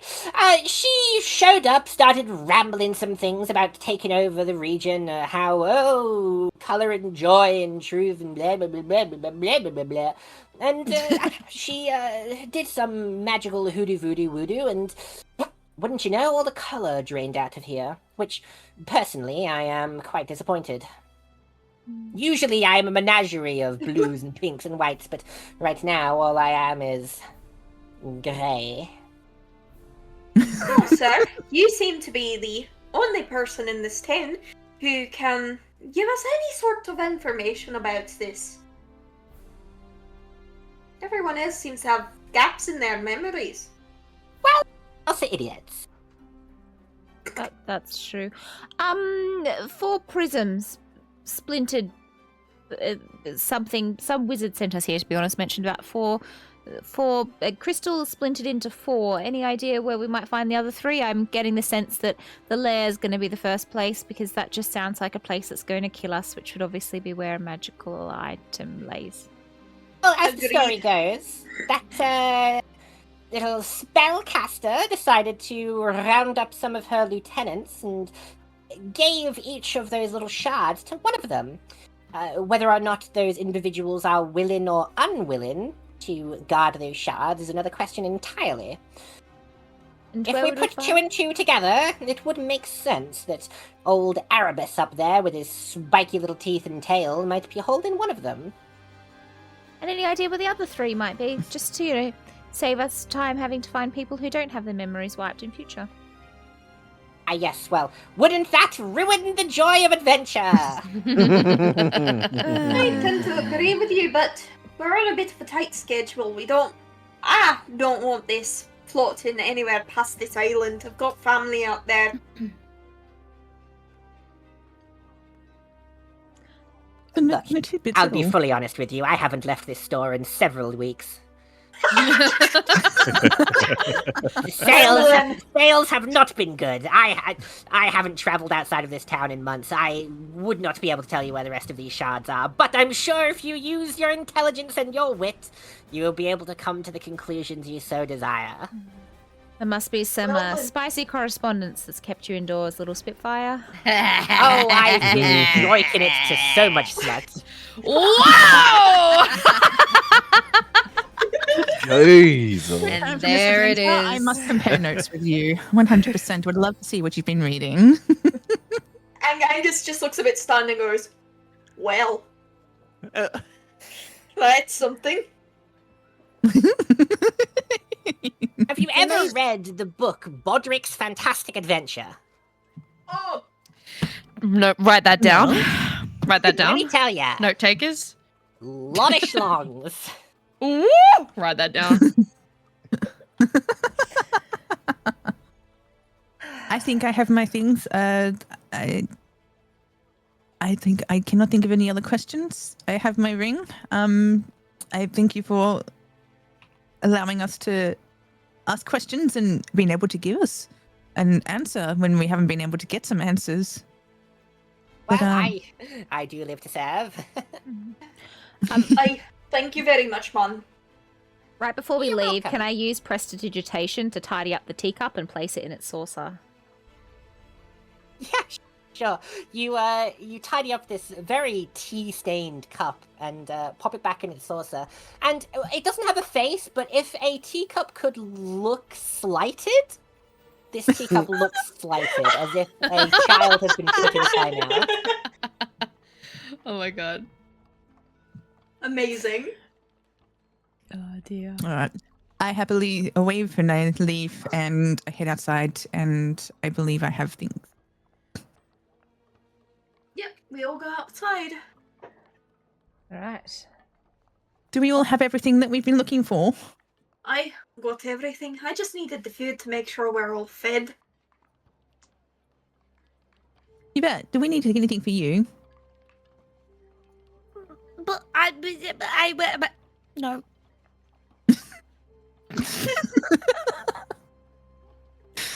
Okay. Right. I gently pat Yvette's head twice, comforting her. That's right. Right, sorry, I forget you. Shine at the slightest look of anything. I grab out a slice of cake and hand it to her. Okay, yeah, you know what? Okay, yay! Oh, cake. Wait, what kind of cake is it? Strawberry. Ooh, alright, yep, that'll do. I am pacified.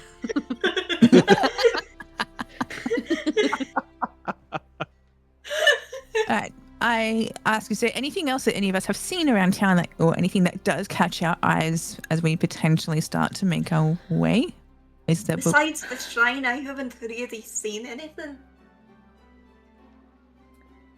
Look, I was having a conversation with the blacksmith earlier, and apparently there's a rock society that's quite interesting.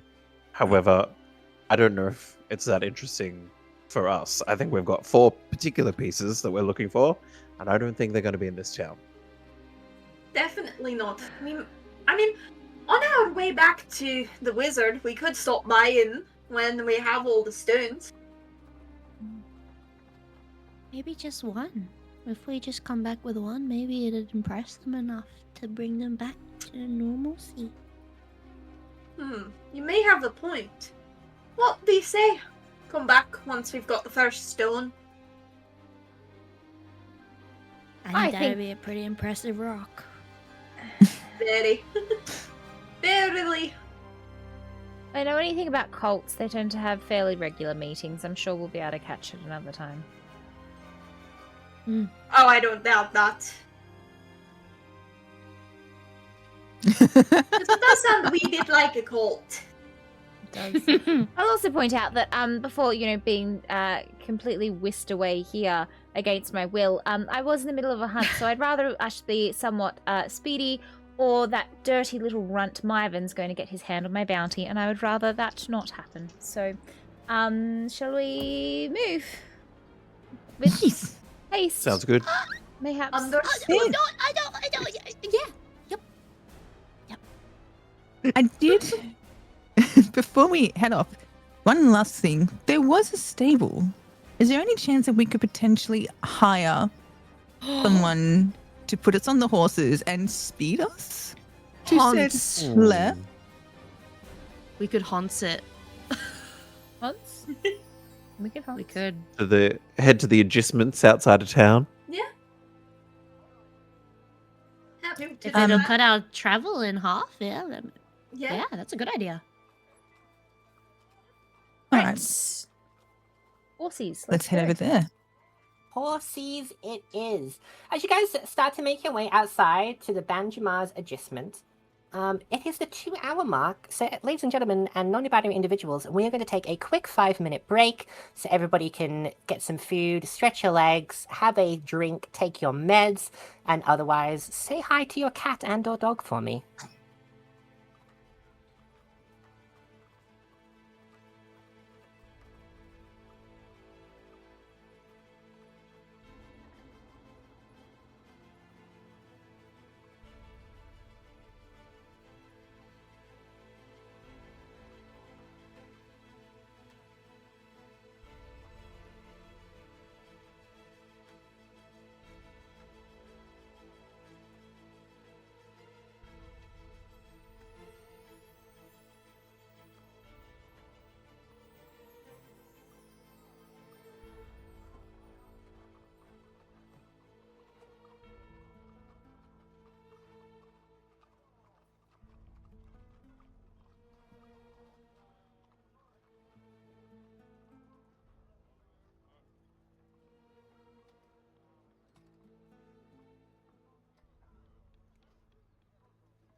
And we are back. Hello, welcome back to this lovely session of Dungeons and Dragons. I can hear myself talking because I unmuted my stream. What a terrible idea.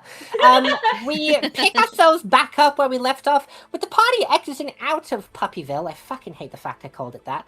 Walking out of the front gate and towards the Banjamar Adjustment Center, where a variety of lovely different types of horses are currently grazing in the not-so-midday sun. Party members, as you approach this lovely adjustment center full of horses and haunces, what are you guys looking for? What kind of horse neighs your fancy? I am looking for a strong, sturdy horse. There are a few types of breeds like that. The first one that comes to mind is a Romani horse. Well, maybe give me a nature check, and we'll see how well Angus is at looking at horses. It's not gonna be a lot. 20, dirty 20. Wow!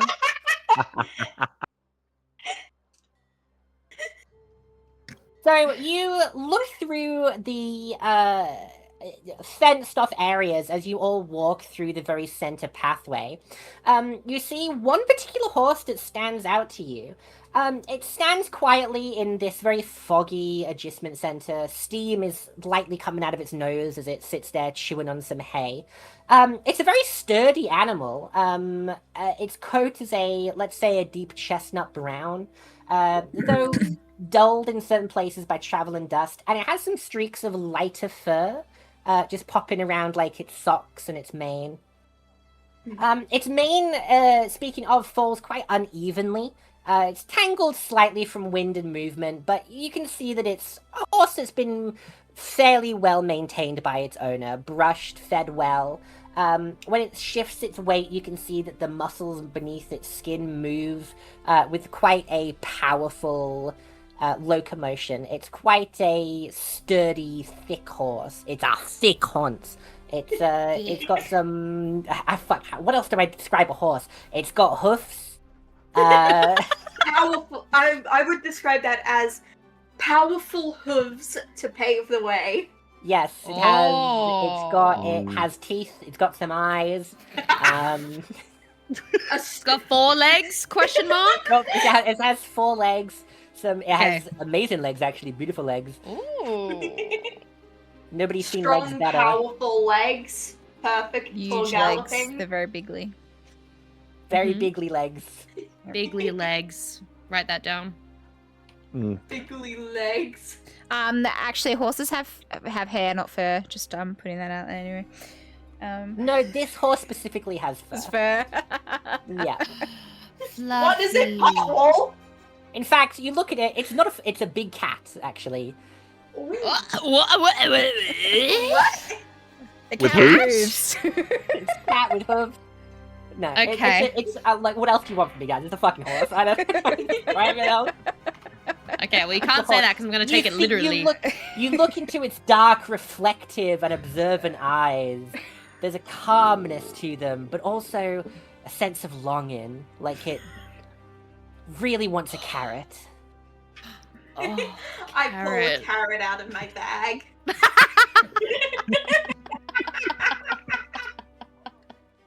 I pull a carrot out of my bag and whistle for the horse to come over to me. The horse looks at you and it's ready for that carrot. Let me tell you, that horse is fiending.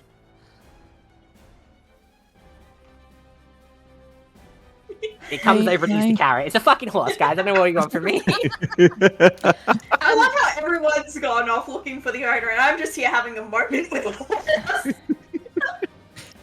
I'm gonna pipe up quickly and just go. This feels like a really opportune time to point out that someone else is gonna have to pay for my horse. And then I just, tap my sword as we keep walking. Did you use all that gold that we got? Okay, well, here's the thing. When a wizard teleports you away from your favorite sword, you kind of need a replacement. I can't just slaughter things with hand axes. That would look way less cool. Would have done some marker in there. I mean, you are going up front, so that's fair enough. I Yeah, start to venture around and inquire for the owner of said venture. Mm-hmm. Yeah, you see that there is a. Let me quickly spin the wheel of D&D races. It's an elf. That's perfect. Great. I walk up and I introduce myself and say, "Hi, I am Icon. Are you the lovely owner of this establishment here?" Yes, indeed. I'm Horsey Horse Seller. From the long line of McHorse sellers. I'm sorry. How do you spell that real quick? Just for note-taking purposes. The notes. The notes. Yep. Mm-hmm. Horsy. Mm-hmm. MCHORSY SELLER. Beautiful. Like, No, like I'm it's sorry. now. I Amazing. didn't get that last bit. Could you just sorry? SELLUR. Oh, S. Sellers? Yep. Yeah, Gotcha. I sell horses. Yep. Mm-hmm. Okay. I was wondering if there was perchance that you would. Is there a I'm stumbling. Give me a sec. I was wondering if there was a chance that we could hire some horses to take us for a ride, and you would get the horses back once we get to our destination. Is that a possibility here? Yes, that is what we do. We sell horses here, as per my name. But hiring, can we hire rather than having to purchase horses because we'd only need them for to rent? Yes. We could certainly do so. I would be amicable to such an agreement. What kind of horses and amount of horses were you looking for? I'm with this horse that I found, and I'm just like, I'd like to buy this one, not rent. Ah, yes, Bob. Quite a sturdy horse, that one. Well, they're probably gonna get a name change since I'm buying them. You're buying the horse? Yes, I'm buying this one. Okay. The others can do what they want. So we want to buy one horse. Well, that horse is 75 gold pieces. That's doable. And to rent a horse would be 30 gold pieces a day. You said 75 gold pieces? 75 gold pieces for the purchase of that horse, yeah. Yep. I look at the others and say, well, would you like to rent or would you like to buy? Angus has already put the deal through, signed the papers, the horses is.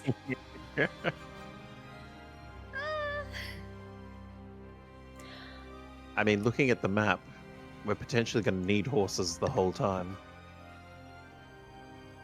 30 per day is a lot. I fear buying one outright is probably the vibe. And I mean, if horses can sometimes take two people depending on the horse, I figure the one that I have could probably take two because it's a big horse. V, could you scroll us down a little bit? Yes. Thank you. Okay. All right. Well, then, are the different horses different prices, or are all horses the same price? A variety of different steeds that I might be able to procure for you. We have donkeys, ponies, draft horses, riding horses. I have one camel in the back. Dali just like looks at the camel in absolute awe, for the record. How much is the camel? To buy or to rent? To buy. To buy. For the prices for now, we'll talk about buying. To buy the camel is 50 gold pieces. Will's gonna look at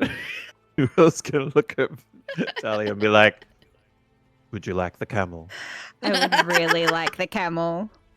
You really like the camel. Okay. I can pay you back. We can do an IOU. Yeah. And Paul I will use some mean, money later. From Yeah. from what we can tell, we're going to be with each other for a while, so I'm happy to cover the camel for you, and we'll figure it out once color comes back. Is it, So out of a camel. curiosity, is it 1 or 2 humps? 2 humps. We sell here for 25 gold a hump. Okay. Oh.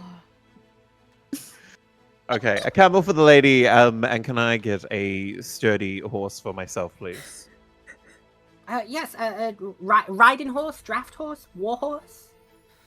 Just a riding horse will do me fine. Thank you very much. That'll be 75 gold pieces, if you are buying, of course. I am. So 125 for the camel and the horse. That's probably correct. I've never been good at math. No problem. Here you go. I hand over the gold for both the camel and the horse.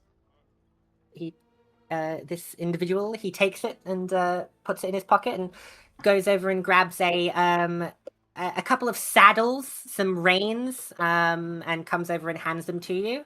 Part of the deal that we provide for you here, our service, free saddles and reins, such as to keep you ready to go, as they say. Thank you very much. Okay. Bet. Is there anything that interests you, or would you prefer to share a horse? Oh. She kind of like looks out to all the different. How many are there? Like, there's so many, or like not a lot? There's I'd say there's upwards of 50 different horses, ponies, and the occasional camel. You see that there's a sheep that has a little saddle on it. There's a pig. Oh my god. Oh my gosh. I think Yvette just looks out at everything and she's not sure about the ethics of all of this, but you know, I think so what do we have procured already? We've got Angus's big stonky bonky boy. Yep. And we've got a camel. I can't decide if it's going to be a Belgian horse or a chestnut. We got a stonky boinky, a camel, and just a regular riding horse. Yeah. Mm-hmm. I'm gonna post the 2 options in the group chat.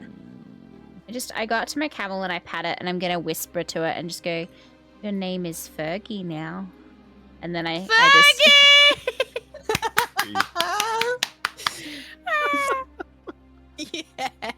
Yes. I need to write this down. The camel's name is Fergie. My horse, I'm changing the name from Bob to Agla.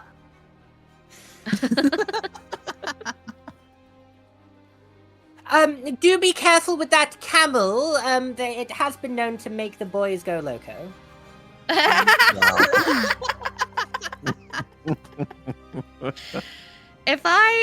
So I'm a ranger. Jump scare. I forgot to mention that when I was introducing myself all those minutes ago. Lol. Could I theoretically have a conversation with a group of horses if I can't speak with animals? Yes. Absolutely. You absolutely can do that. Do it. Oh my god. It's been so long. Let me just have a look at my Yes, I have speak with animals as a first level spell. I believe you can cast that as a ritual too, can't you? Does it have a little R next to it? Let's spend 10 minutes so we can talk to this horse. Yes. And not waste a spell slot. Yes. Really? Oh, this is all new to me. Oh my goodness. Can you? I mean, if we have the time, I don't know if do we have the time for me to just have a conversation with some horses? Or... Yeah, you can have a conversation with horse. Yeah. I want to speak to Hans. I ain't gonna yuck your yum. You want to talk to a horse? Talk to a horse. So, I just need to ask: can my horse be 20 hands high? Yeah, sure. Why not? My sister's Fuck yeah, he's a giant. Whoa. Sorry, I love giant horses, and I'm going to be using the Belgian horse. Sure. Slay. So Mine's just a what, hairy camel. Yvette, what kind of approach do you make to talking to these horses? Oh, you're very politely, very just like, hey, hi everyone. Hello, hi. Hi, I'm Yvette. I just want to politely, I'm sorry for interrupting your grazing, I'm so sorry. I'm interested in purchasing one of you permanently to be something that I ride on for the foreseeable future. How many of you are comfortable with the idea of me riding you into horrible, terrible danger? Before I answer that question, I like the idea or the symbolism that V has already put their hands in their head because they just know that this is going to be a mitigated disaster. A very nearby, very chill-looking horse kind of like comes up to the fence, is like, Oh yeah, dude, I'm totally like able to ride into danger and stuff. Like if that's kind of like the thing that you want to get up to. Please tell me this horse's name is Hubert McDoobert, please. Does this horse have a very heavy side fringe? Just for reference. I just they've got like a top bun. Oh, wow. Okay.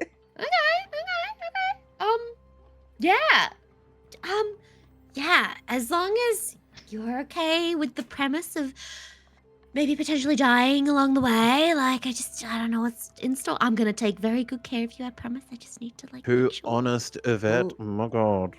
Like, if you aren't willing to die in life, like, are you really even like living though? I love you. You're the one. You're coming with me.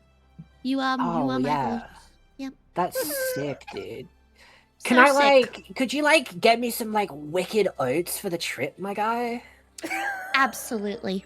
I'll write that down just for you. Oats. There. Yep. Mhm. Fantastic. Yep. Nice. I wave over to the elf like, this is the one. I want this one. This is the one. You want Hoover? Yes. We've had I some want problems with Hoover. Hoover in the past. And you know what? I can fix him. That's okay. I'm willing to give you a discount, 50 gold for Hoover. That would be lovely. Yeah, whatever I you can do do, don't let him chew on random green plants by the side of the road. He fiends for them. Oh, okay. Yeah. I look at him and I go, you better not.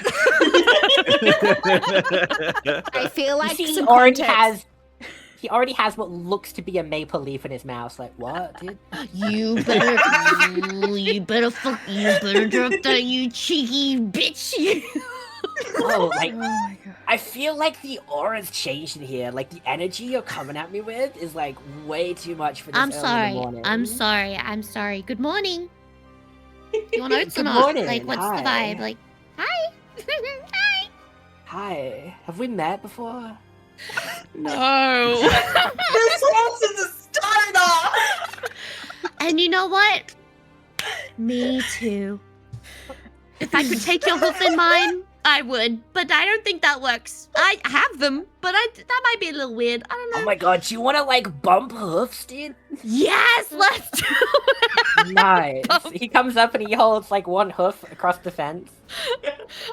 I fucking. How tall is the fence? I don't know, a couple feet. Like, head height, I guess. Head height doesn't account for Angus. He's like almost 7 foot. I do my best to reach my freaking leggy up to hoof bump this horse, I guess. You guys hoof bump. And if anybody has seen, like, the original Predator movie, where they, like, clasp hands, when he goes, Dylan, you son of a bitch, and they, like, clasp hands, and it's really dramatic, that's kind of, like, how it's got with these two hoofs here. Beautiful. I feel like chat need to understand a bit of context for anyone new to Connie's streams and hasn't heard Connie talk about her D&D world. Scubert McDoobert is a seller at Boondye which is a very Australian-based town, and Scoobert McDoobert is literally the biggest stoner you've ever met. So the fact that we are calling this horse Hoovert McDoobert is just phenomenal. Great. Phenomenal. Amazing. Dude, I used to live in this sick town by the beach. It was awesome, man. But that was like, like way back in the day before like a magical witch cursed me to be a horse, my guy. Oh, whoa. Is that... Are you telling me this in earnest? Are you... Dude, like, don't even, like, worry about it. I've got some fucking sick background lore that you'll learn over the course of the next 4 days. It's gonna be crazy. Oh my god. I just kind of gently hug your neck. Oh. Oh, wow. Dude, hey, this is nice. I like this. I'll take care of you. Very, It's very, okay. very intimate. Like, it's given sheep, Oh. you know what I mean? I'm sorry. I didn't mean to. I think you'll be No, fine. no, Let's go. I appreciate it. Like, I feel like people don't hug enough these days, you know? Oh my god. Oh my god. Well, like, I have a very complicated relationship with touch at the moment. So, but like, I just feel connected to you as a Hey, horse. look. Hey, let me tell you this, girly pop. Like, Yeah. don't let Ooh, anybody ooh, ooh. put you down. Like, you exist in like a state of being in this world, and like you deserve to like take up that space. You know what I mean? I just start crying again. Like, you and everybody else are like part of one connected ecosystem, and like you have worth. You know? You are the one. You're coming with me. I love you. So, side question. As someone who hasn't played a lot of D&D or like no D&D, the rest of us are just only hearing Yvette's part of the conversation. Oh, correct? the rest of you are hearing Yvette talk to a horse who is currently like.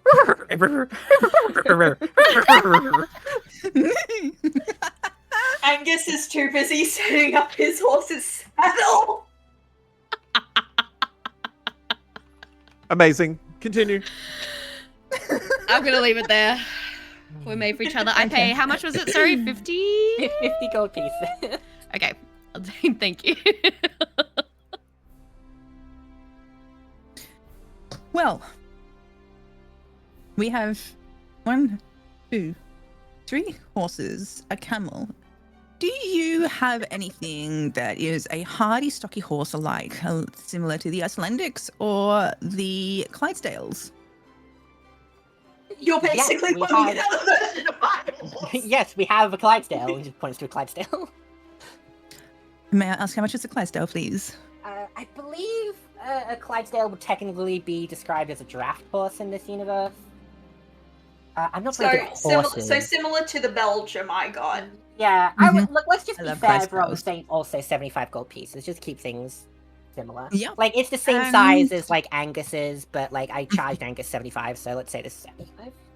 Okay. And do you have any donkeys or a pack horse as such, something to carry all of our equipment? Yeah, they have donkeys. They would be able to sell you a donkey for 8 gold pieces. The Belgian horse can also act as a pack horse at the same time as being ridden on. Yeah, no, we're gonna be preemptive. We're going questing, we're going adventuring, we're going to pick up things along the way, and we don't know what they're going to be. Things may happen. I would like to be preemptive. May we please have that?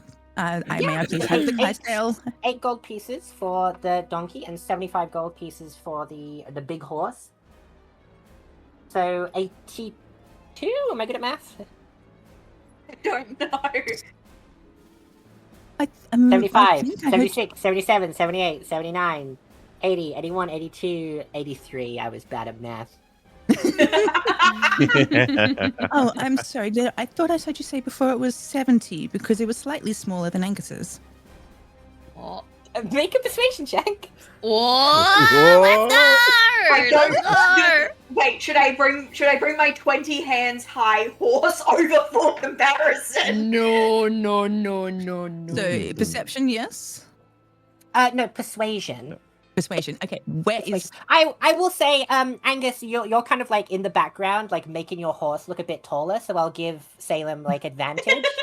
Well, he is tall. A Clydesdale is usually about 17 hands tall. Fucking this fuck is 20 hands. I have a 15 with no bonus.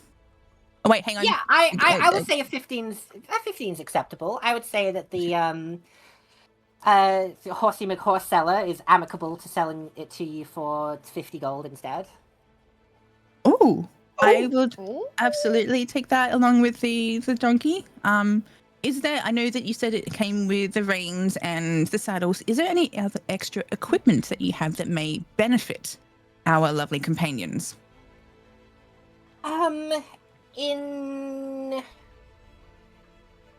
me see if there's like, oh my gosh, you know how Bethesda sold horse armor back in the day? Mm-hmm. I can give you guys some microtransactions if you want.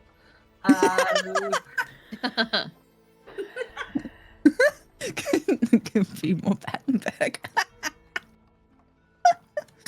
You couldn't. Yeah, you could. Interestingly enough, Battenberg is actually the currency of this area, and they're really confused about why you guys are like buying things with gold. It's very strange. Good to know.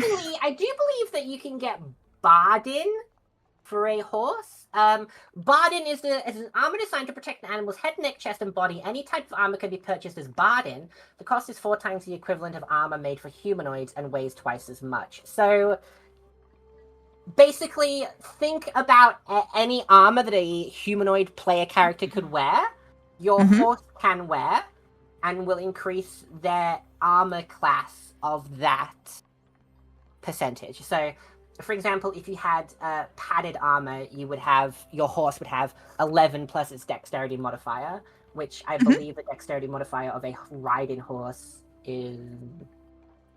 Ooh.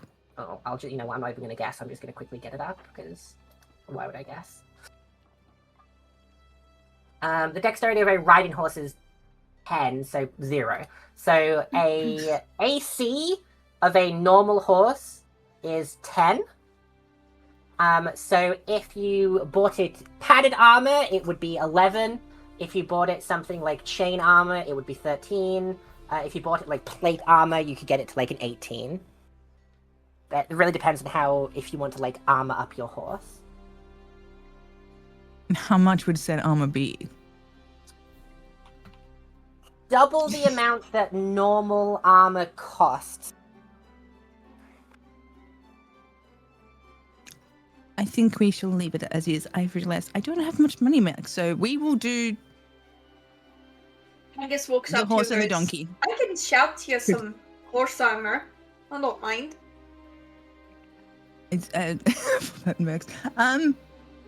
Yeah. How do we all want horse armor, or is it just me that's being precautious?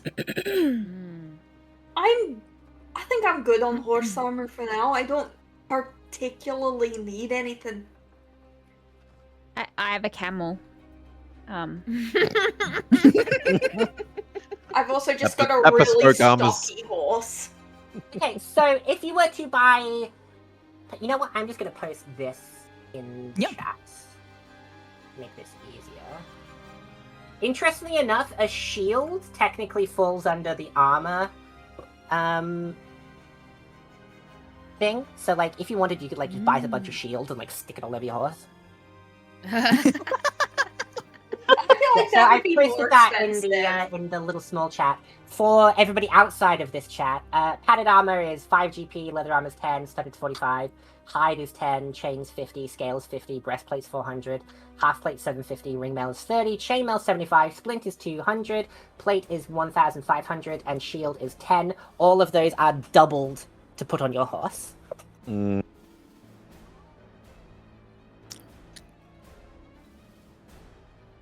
I'm eyeing the very little coins I have left, and how many coins would you say you have? 6, 7? I have 6, 7. Sorry, I had to. There's a reason why Angus is offering to shout you for your horse armor. I will take the horse armor and the donkey armor, please. What type of armor? We'll go shield. Okay, so Fuck for, you! are you okay? So are you buying 2 shields, one for the horse, one for the donkey? Mm-hmm. Okay, so that is going to be 50 gold for the horse, Mhm. plus 8 for the donkey, so that's 58 gold. Then each shield is 20, so 58, 68, 78, 88, 98 gold in total.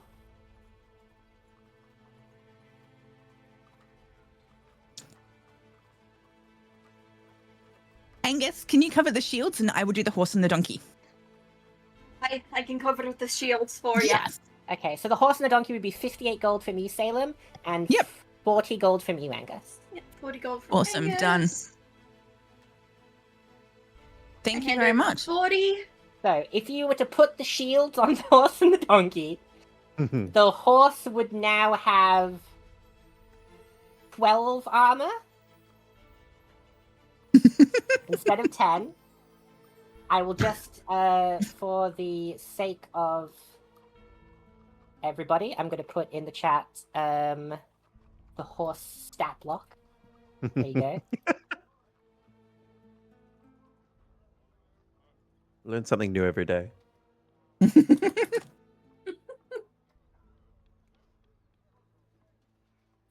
And there is the donkey/mule stat block as well.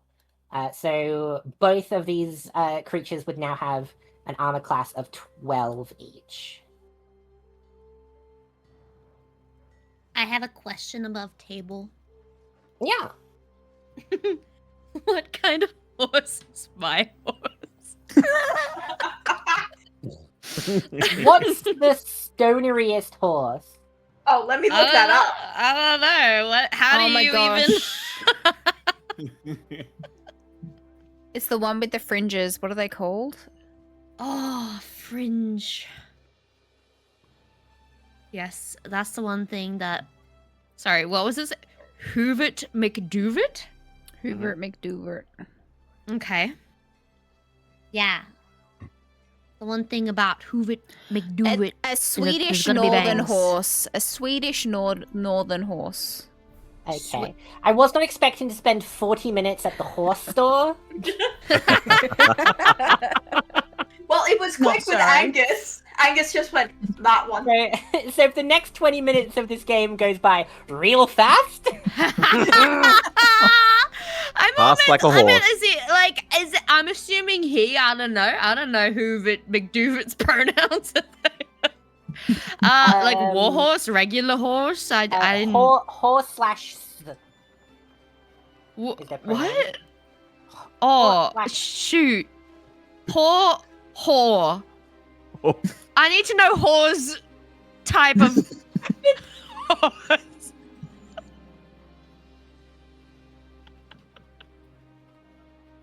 Is it just a regular Terrible. horse or like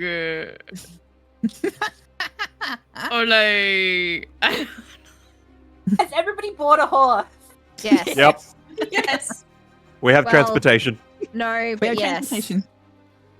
Do you not? I- Okay, has everyone bought a horse or camel or Yes. donkey or? Yep. Yep. Has everyone bought a Vehicle? vehicle? We're ready to ride. My We main have question vehicles. is there different stat blocks for different kinds of horse? Like in D&D land, that's my above table question. Yeah, Is Hoover just a regular horse? Riding horses and like draft horses. Riding horses are for you to like ride on. Draft horses like pull carts and things. Yeah, so my question is what They're kind of basically horse the is Hoover? only- They're basically the only two types. Just to keep things simple, they're all riding horses. Okay, thank you. Except for the mule and the camel. Yep. Wait, what's the Thank camel? you. Draft? No, the camel is a camel. Okay. Okay. I'm just gonna put it as riding horse and just change it to riding camel for the stat block. Riding No, this is camel. block. I gave you the stat block for the camel. Did you? Yes. Yeah. Hey, so you guys all ride out of town. Oh my gosh, the trip is going so Hey, I fast. was quick with it. Oh my gosh, the scenery is brushing past so quickly. Oh, the next several hours just goes back like a flash. And you find yourselves away. Let me move away from my stat block of a horse. You find yourselves standing. Oh, I gotta go back to my notes. Give me a sec. I don't know where the fuck we are. I gotta skip a lot of shit because of the horse. Oh. Oh, I love that we are going to end this episode right as we get to the boss, and we'll have to do combat next week. That's so sad. Wow. Hey, it's not my fault. We were there for 20 minutes. It's alright. I've already had to ask Con if I can retcon things because apparently I already don't know how fighters work, so that's fun. That's fine. You can retcon whatever you want. Yeah, I'll be honest with you. We were on time until a horse got involved. Okay, so you guys make your way all the way up to the nearby swamp. Oh my gosh, look, there's a swamp in front of you. Who could have ever imagined? Oh, if only there was some like really in-depth description of you guys making your way through like the plains and away from the town. But oh no, what a shame. Anyway, the swamp spreads out in every direction like a thought that has never finished forming. At its edge, dry land gives way to soft earth that quickly loses confidence in itself. Grass thins, then surrenders entirely, replaced by slick mud and pools of dark water that reflect nothing clearly. The boundary between ground and water is uncertain. More suggestion than rule, really. Trees rise from the mire in twisted clusters, their roots exposed and tangled like... What the fuck did I don't even know what I wrote here. Tangled... Grasping! That's the word I wrote. Like grasping fingers half buried in the sludge. The trunks, dark with moisture, have bark peeling away from them in long, tired strips. Spanish moss hangs down in heavy curtains from the branches, swaying gently even when the air is still. The water, if you should call it that, is very sickly and green. It shifts in small, patient movements, ripples that begin and end without visible cause, and noxious bubbles that surface and explode into small pockets of gas. In some places, the swamp is shallow enough to wade through. In others, it drops away suddenly into depths that feel far too large for the space they occupy. The air is thick and humid, carrying the scent of rot and something decaying. Something mineral. Almost like the smell and taste of blood. Every breath feels slightly heavier than the last, as though the swamp is quietly asking for you to hold your breath. The swamp itself is not empty. Small, beady-looking eyes reflect briefly from beneath the surface as something large moves just out of sight between the trees. Slow and deliberate, leaving no clear trail behind it, even the insects seem to move with caution, their usual noise subdued into a constant, uneasy whisper. The longer you stand in this swamp, the more its aura gets to you. It is dark. It is decrepit. And it holds a sense of foreboding. Standing on the edge of this swamp, you all peer into the depths of it, and in the far distance you see one large stone pillar, a cask of sorts, standing out from the center of the swamp and piercing into the air, backdropped by the mountain range behind it. You can see that the stone itself is old, worn, but seemingly unnatural looking, as if some creature had erected it in the middle of this swamp a long time ago. Stand on the edge of this swamp, what is your plan going forward to traverse this new environment? Camel. I was gonna say I have devil sight, so I can see in dim light and darkness. Am I able to see if anyone is hiding in the swamp before we proceed? Yeah, give me a perception check with advantage. What am I rolling? D20. A perception check with advantage. So D20. Oh no, sorry. D20. A D20 plus, do you have anything, look at your character sheet, do you have any bonuses to perception? Perception is a +6. Advantage means I roll twice, yeah? Yep. Yep. Thank you take God. the higher one. Fabulous. Okay, so 16. Yoo! Is that +6? Yeah. So I rolled a 10, so +6, 16. Oh, nice. 16 in total? Yep. So you look into the dark swamp. You see a variety of creatures that may or may not be dangerous. The eyes of a crocodile swimming through the fetid water. You see what appears to be a snake of some kind, but very large and slithering its way through the trees. You also notice that a large amount of the trees nearby have had their bark scraped off of them by something that may be large clawed. Awesome. Can I do an investigation on the claw marks? Absolutely. On a good roll.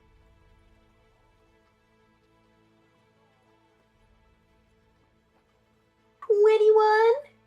Come on, everyone. 21. These are very large trees and very large claw marks. This isn't something like a bear has gone up and scratched it. This is something big, this is something ancient, and this is something that would probably be the apex predator of this region. Great. Well, looks like we found Erebus. Nearby, with a 21, nearby one of the nearest trees, you find a very dark-looking reptilian scale. I pick it up for closer investigation. It is incredibly hard, cracked as if it had been ripped off a creature much, much, much larger than yourself. I hold it up and turn to the group and go, guess we found Erebus.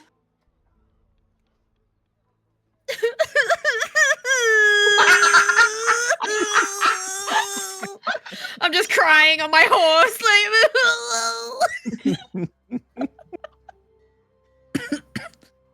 Let me.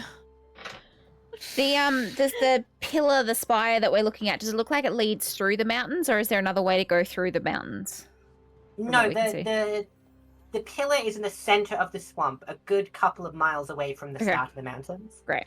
So we can potentially put our horses near the crocodiles. I've tied my horse a little bit away from the swamp to a tree. I pop off. I'm just trying to think what my character can do, because I'm not used to this class. No,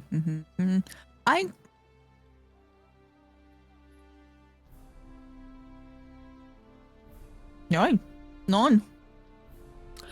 Right. Should we head inside then? Possibly to our doom. so we're leaving the horses out here? Yeah, I would Yep. recommend we tie them a fair bit back from the swamp as much as possible.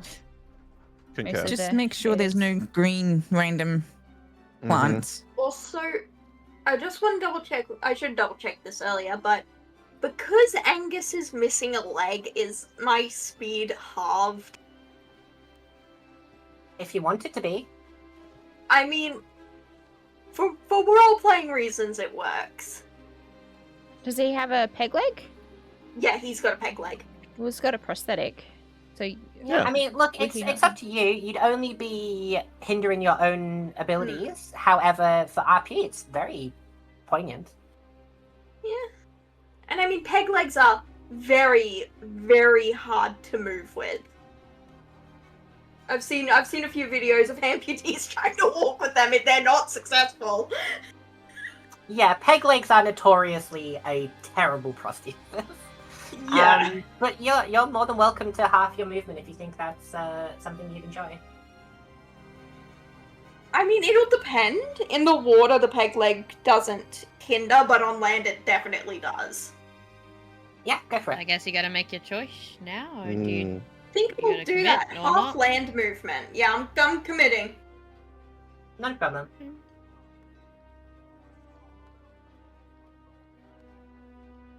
Well, Dahlia, you did say that we would have to follow you.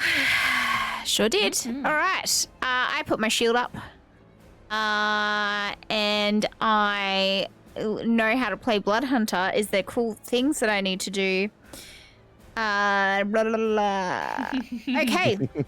And then I use my right on my +1 rapier that I definitely bought. Not a longsword, my +1 rapier that I definitely bought. So I use my crimson right on my rapier, and I put my shield up, and I turn to our ranger and I go, anything you can do to kind of make us stealthy is where.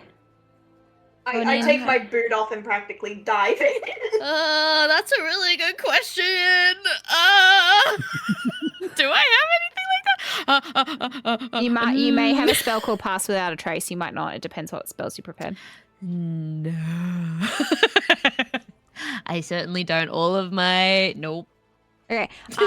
In that case, I'm gonna just like put my hand up to my mouth and I go, shh, best be quiet then. And I move inside as stealthily as possible. I'm kind of behind, half submerged. My boot's near my horse. Yeah. And implementing the horse time skip. We all get through the swamp without a problem. Oh my gosh, look, there's not... You go through you fight a crocodile, you get attacked by a lemur, a snake crawls up someone's boots. It's a really interesting couple of hours of Dungeons & Dragons. And then, oh my gosh, look, you guys are at the entrance of this giant cave. Whoa! Yay! Oh my gosh, crazy. Yay! You could have totally did imagined that happened. Oh congratulations, my everybody. god, Good job, Dahlia! well done. Dahlia is the guard. Well done, everybody. You get to this large stone cask. The tree's thin, their tangled roots pulling back as if unwilling to go any further, and the oppressive canopy above parts in uneven gaps, allowing sickly light to spill down in fractured beams that do not quite reach the ground. The air grows colder, not fresh, but emptied as something vast has exhaled here and never drawn breath again. Ahead, the water deepens into a still black mirror. Then you see it. Half submerged in the mire is a structure that should not be here. Stone, worn smooth by time and something far less natural than weather. Massive broken pillars rise at angles that suggest something once stood proud here. Something that has since been torn down or sunk beneath the swamp's slow, patient hunger. Vines and moss cling to every surface, but not in a way that feels random. It is as though even the swamp is fully reluctant to claim it. Each step forward brings a subtle shift in the world around you. The sound of the swamp falls away one by one as you enter into this large cave entrance. The distant croak of frogs disappear, the buzzing of insects fade, and the whisper of the wind through reeds slowly disappears. Even your own movement begins to feel muted, as though the air itself is absorbing sound. Entering into this vast, jagged opening in the stone ruins, beyond it is only darkness. Not the kind that hides detail, but the kind that swallows it entirely. No light escapes from this cave.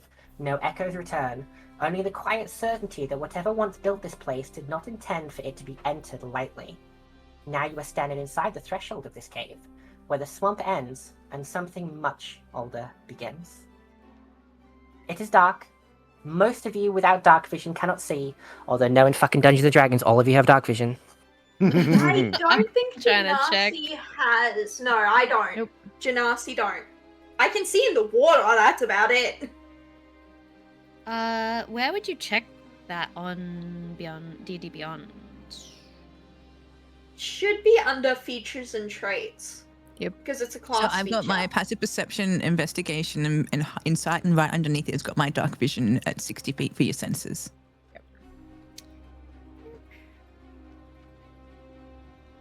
I don't have... Are you a satyr or a fawn? I forget. I'm a satyr. I don't I think don't satyrs think I do. have dark vision. Nope. I don't think satyrs have dark vision either. And Genasi do not. You have to cast it as a spell. Yeah.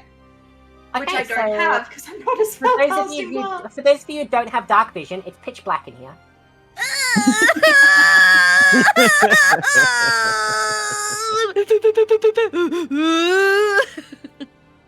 Okay, so is it just Dahlia and myself that can see, or can't see in the dark as well? Okay. I can see. You So just what hear... can we see? Sorry. Yeah, what can we see? Perception check? Perception check. 17. E. Wait. That's a dirty Hang on. 20 for me. Oh wait, no, it's not. No, it's not. No, it's not. Wait. Perception plus 5, so that's 22. It's a 10 for me. It's 18 for me. And a very subdued fuck from Angus in the background. So, for those high rollers, one moment you are standing in the suffocating stillness of the swamp, water up to your boots, air thick with rotten silence, and the next, the world narrows into stones and shadows. Even the drip of water seems reluctant to echo in here as you enter. The tunnel is wide at first. Naturally, but shaped further by time and something heavier than time. The walls are slick with condensation, laid with old mineral veins that catch faint traces of light and scatter it in dull, dying glimmers. Moss clings in patches where the swamp still tries to follow you inside, but it grows weaker the deeper you go, as if even the vegetation understands it is no longer welcome inside of this cave. The air changes to be less humid, more contained. The floor slopes downward in slow, uneven steps, worn smooth by countless crossings that were not meant to leave a mark. Occasionally, you pass clusters of bones, half embedded into the stone, some small, some large, all aged easily beyond recognition. None of them are scattered like a battlefield, however. They are arranged in neat little piles, as if something has dragged them here and carefully placed them down. The tunnel then opens into a grand cavern, a vast hollow carved from both earth and intention. The swamp has intruded here in places, roots bursting through cracks in the ceiling, hanging like broken veins. Small pools of stagnant water collect in depressions across the floor, reflecting the cavern's dim light in warped, trembling shapes. Stone dominates this area. Old stone, older than anything that should reasonably be around this swamp. At the center, there is a large platform of sorts, a large mound made of black obsidian. Atop said mound, there appears to be a smaller mound full of stones. In the very center of this mound of stones, there is one colorful item, the first piece of color you have seen the entire time you have been on this island. Glowing with reds, oranges, and yellow hues, this gem sits in the center of this altar per se. Standing a few feet away from this altar, resting on an old staff, their bones withered, their skin pale, is an old man named Silas. What? Oh. God. You gluten Freaking intolerant son of a gun! Feed him bread against his will. Go! Well, I wasn't expecting that. Welcome. Stuff him To with the bread. land. I don't know what to roll for this. Is there anything that I would be picking up on in my background as a monster hunter right now? Yeah, Meven Starag once described to you various layers of winged reptiles and what specifics might live in a swamp. Uh-huh. Okay. So, if you want to interpret that as you will. Yep. Cool. He used to have some arrows for this particular reason. Yep. Got it. I do have arrows. I do. Yeah, Silas.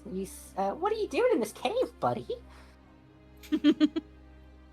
This cave has been my home for many years. This island has been my prison for many years. I wish to be free from this cave, but I cannot. Why can Ow. you not be freed? I have been cursed to stay and guard this wretched gem. And what happens I- if you stop I wish guarding nothing it? more than to be free from its shackles. I do not wish to be killed, but to be free, I must be beaten. I mean, can't we just take it out of there and that'll release you? What? I cannot. I have been cursed. It must be a battle.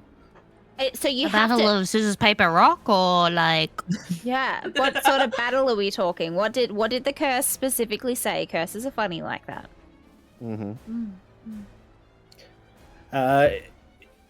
All I remember is flying. I remember fire. My memory has been faded. I cannot leave, not physically.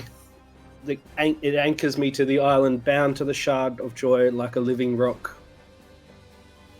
So, Hello. in theory, just around curses, bit of a pastime kind of comes with the Monster Hunter gig. People get cursed to be monsters. It's a whole thing. Did they say that you could not concede the battle? Did they put that in the fine print that you can't concede? I cannot concede.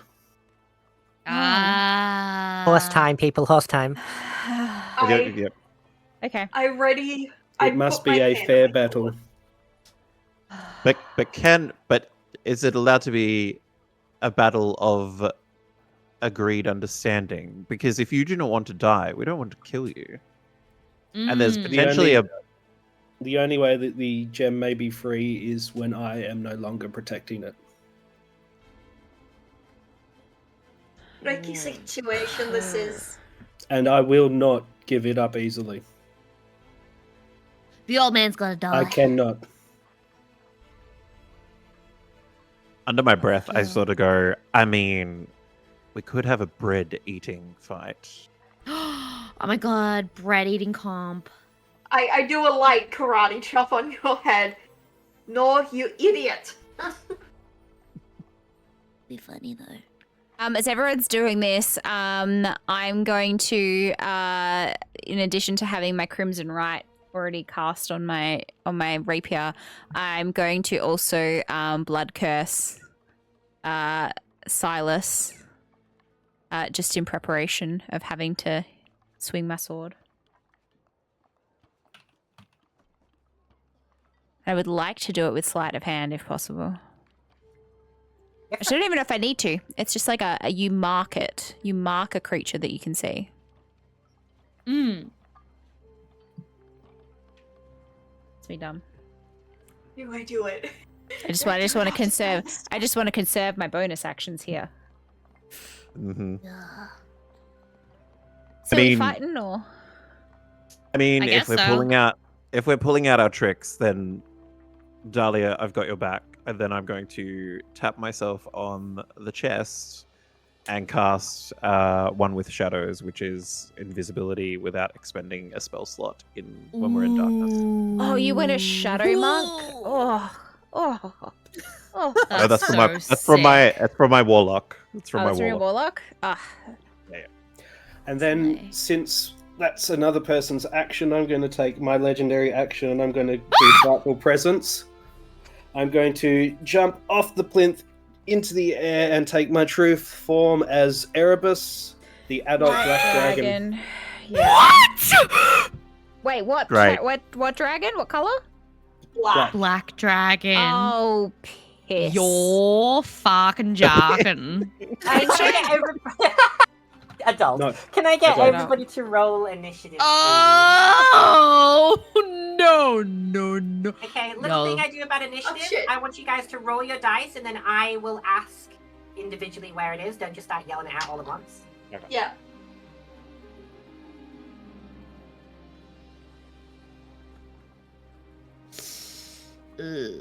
I rolled a bit high. That's fine, that's fine. Did anybody roll higher than a 30? Anybody between 25 and 30? 26. 26 for Angus? I rolled a 20. My initiative is 6. Yes, no problem. Anybody from 20 to 25? Yes. 23. Yes. 23 for Will. I was at 18 plus 2. I'm a 20. This does include you, by the way, Erebus. Yeah, 23. Yeah, okay, yeah.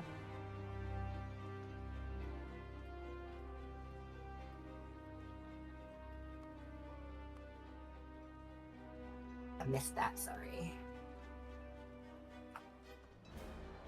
Anybody from 20 to 15? 18. Anybody... Sorry, was that Jack? Yeah.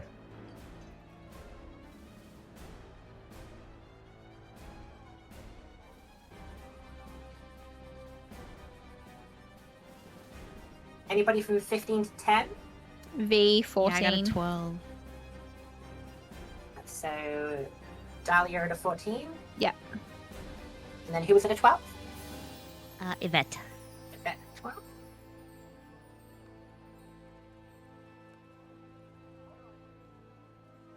I that's believe that's something you would everybody. allow me to do, though. Should have Yeah. What 7. did you say, sorry? Thinking about something I could do, but I don't know if it's something you would allow. Hit me. Create water in Erebus's lungs. Black dragons No. are amphibious anyway. Yeah, no, I've come across that before by you sneaky little players. No lung water allowed. Damn it! Okie dokie. I'm gonna quickly Put change man the in the music. Make sure that it is not terribly too loud for you, please. Thank you. Mhm. Oh, good. Music volume's good on my end for me. I'm so And scared. We may want to zoom a little bit out V and up if you can. It's up to you, like how you want to approach that. I'm getting there. I'm driving.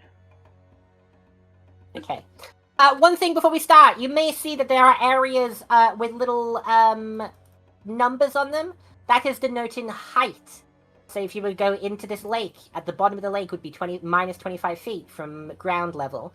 Go on top of a mushroom, there'd be plus 5 feet from ground level. Go like up on the cliff, there would be 20 feet from ground level. Yada yada and etc.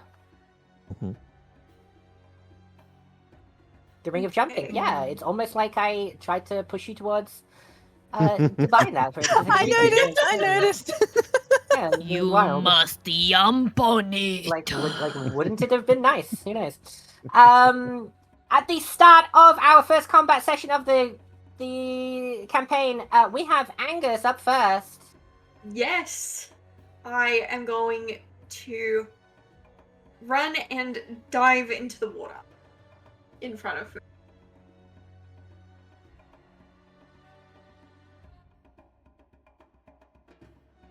You can move your own tokens. Yeah. No, I can't. I'm trying to grab it. I'm just moving. Oh, wait, no, wrong thing. I'm probably using the wrong thing. There we go. Yep. Exactly 15 feet, Jesus. But I run and I dive in, and I have an additional 30 feet when swimming. So I'm going to use that to try and get to the other side. Perfect. And I'm going to ready my short bow and fire.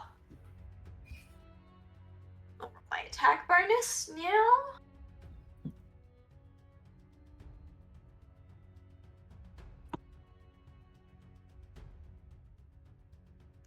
Does a 13 hit? No. Fuck. So my arrow just practically whizzes by. Your arrow bumps into the scales of this black dragon and clatters to the floor. Clap. Tickles. Tickly.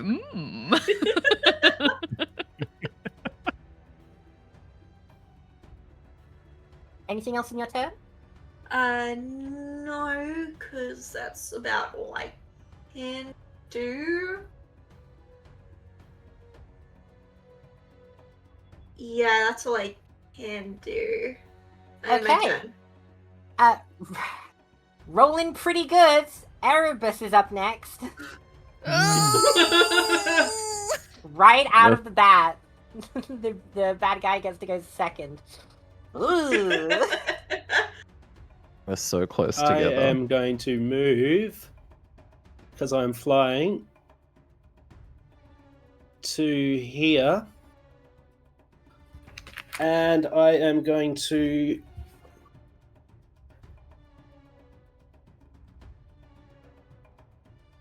dodge. Okay, you're gonna take the dodge action, not a problem. Yep. Anything as a bonus or anything like that? No, not yet. No worries. End of Erebus's turn. Salem, you're up. Sorry. It's okay. Well, I should use your proper name. I can to heal. I can Thiel, thank you. That's I right. can't the best name. Well, why is the cleric going second in the party? I don't know.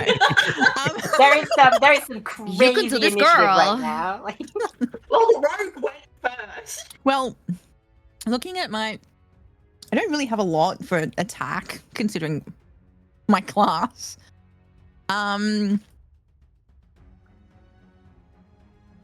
What if I were to? Because Black Dragon is not undead, correct? correct. I have Divine Strike.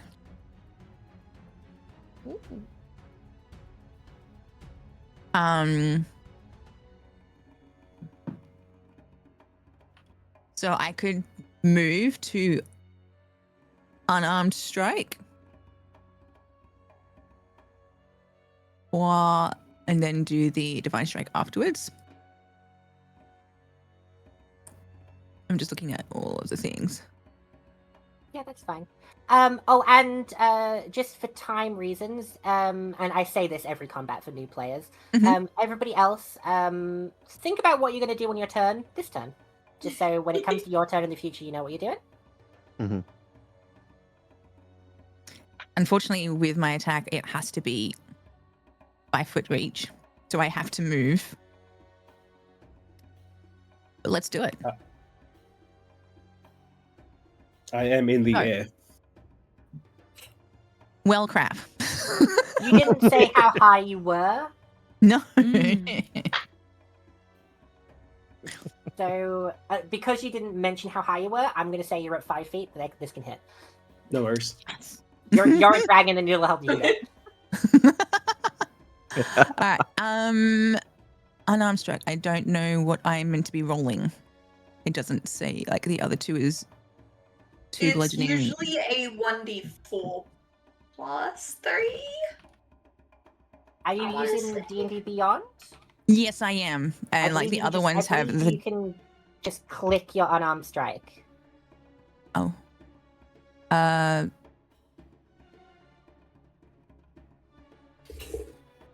If it's in your Ooh, okay. actions.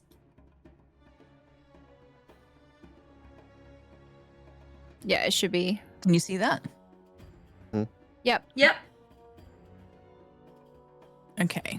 So that was an That's 8 what to I hit. need. Which doesn't. But that doesn't hit, does it?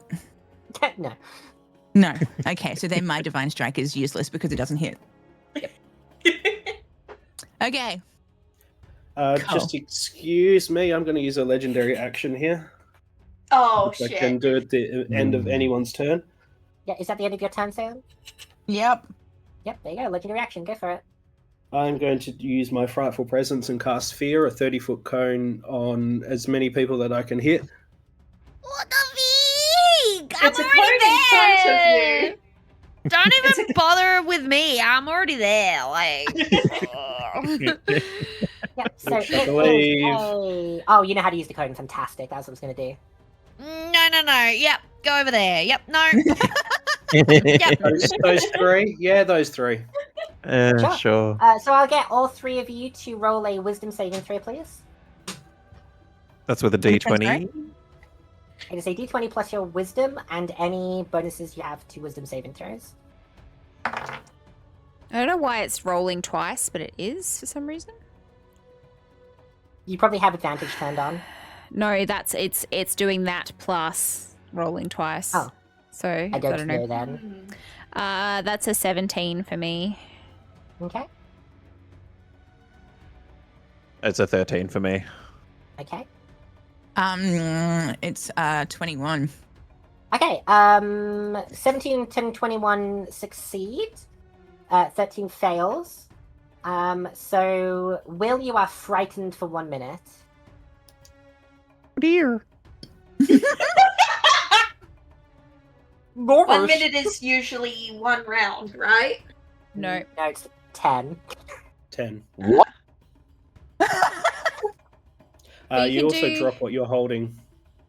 I hold nothing, so we're all good. Yeah. Do you You can repeat the saving throw at the end of each of your turns, and any effects on a success. So is it essentially just like I'm like paralyzed, like I can't do anything? You're No, terrified. so being frightened is in of itself a what's the word I'm looking for? A status debuff. Condition. Yeah. Mhm. Let me just quickly get the link to all the status conditions for you all, so you know if anything else comes up. But just for the basics of a frightened, you have disadvantage on ability checks and attack rolls while you are in the line of sight of the person you're afraid of. And you also can't willingly move closer to something you're afraid of. So you don't need to run away. You can't willingly move closer to it. Okay. But I can still attack. You can still attack, you will just have disadvantage. Okay. Ooh. And at the end of all of your turns, you can roll again to see if you're unfrightened. Okay. Okay. Cool. Cool.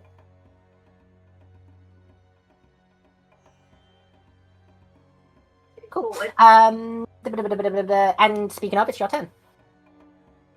Fabulous. Well, considering I think I'm in a corner, I don't think I can actually move anywhere without getting closer. So I'm just gonna fire an Eldritch Blast.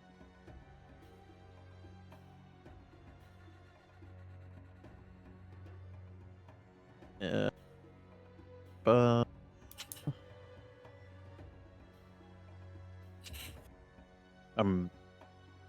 D&D Beyond's rolling. Yep. Okay.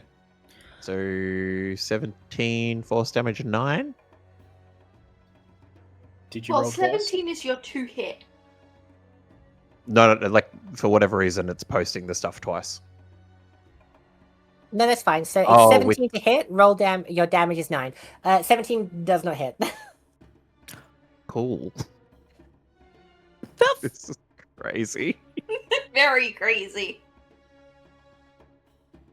Oh, and then roll to see if I'm still frightened, yeah? Yep. Wisdom saving throw. Wisdom saving 17. Yeah. You're not frightened anymore, and you can't be frightened again for 24 hours. Ah, sucker! Hey. Dahlia, you're up.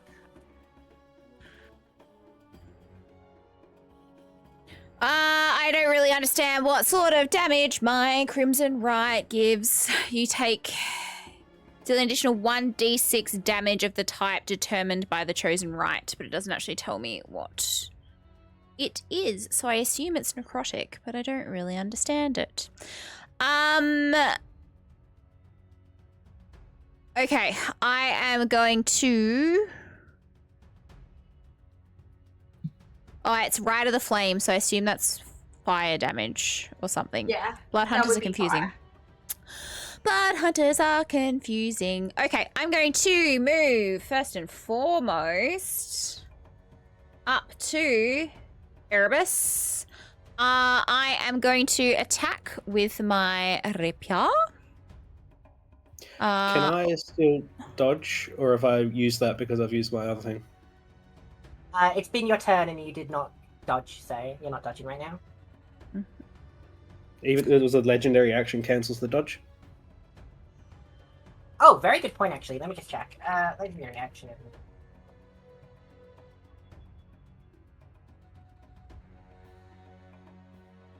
No, yeah, you're still dodging. Oh yeah, dodge it. Which means disadvantage, right? That didn't actually roll it. Why did It that not poses roll it disadvantage first? on attack rolls against you, yes. Yeah. Okay, so that is a 17 to hit. 17 misses. Okay. And then I get an extra attack. So let's do that again. That's a 24. Does that hit? 24 hits. Okie dokie. And then that is 8 piercing damage. And then I also get...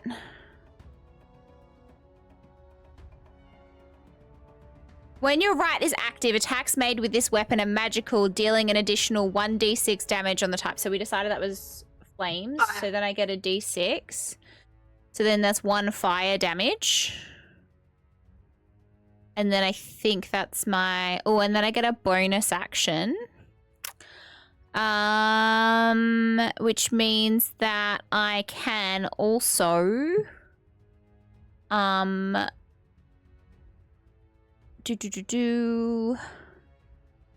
If something's frightened, it wouldn't be willing, would it? No, it wouldn't.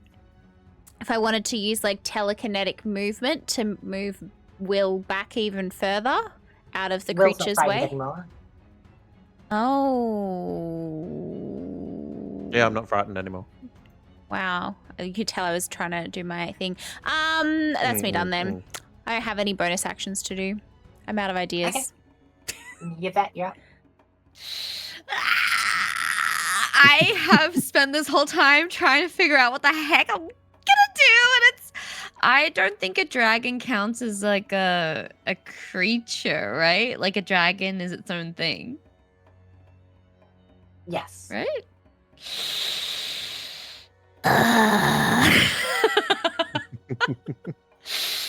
Okay. Can I... Oh, help. Wait, let me just check my... Oh my god, I've been like scouring my character sheet. Like, what can I do?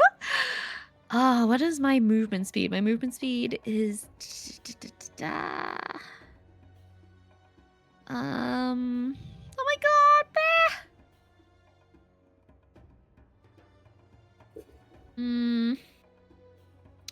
Can I simply... So you mentioned all of these squares are 5 by 5, right? Yeah. Yeah. So, my movement speed. I'm trying to find my movement speed. I'm sorry, D&D Beyond Crazy. It's just along the top. It's on the top? Yep. Movement speed, movement speed, movement speed, movement speed. So to the left of where your health is. Left. Yes, 35. So, I have dyscalculia. You'll have to be nice to me. So, that's 5, 10, 15, 20, 20. Can I go about here? Is it okay? Yeah. Mm-hmm. Can I, instead of attacking, try to talk to Erebus? If you would like to. I'm scared. I don't like that answer a little bit. And now I'm like really scared because all of the things that I can do is creature adjacent. But I think Yvette is the kind of gal that she's fascinated with magical creatures like dragons. I don't think she'd want to attack this person that she's kind of had relations, not really, just witnessed relations with. I don't think she'd want to hurt this being off the bat. Can I... GM, can I ask, so how much time is my... Is it like a 6 seconds? Is that the vibe? My turn? For a turn, 6 seconds? 6 seconds, yeah.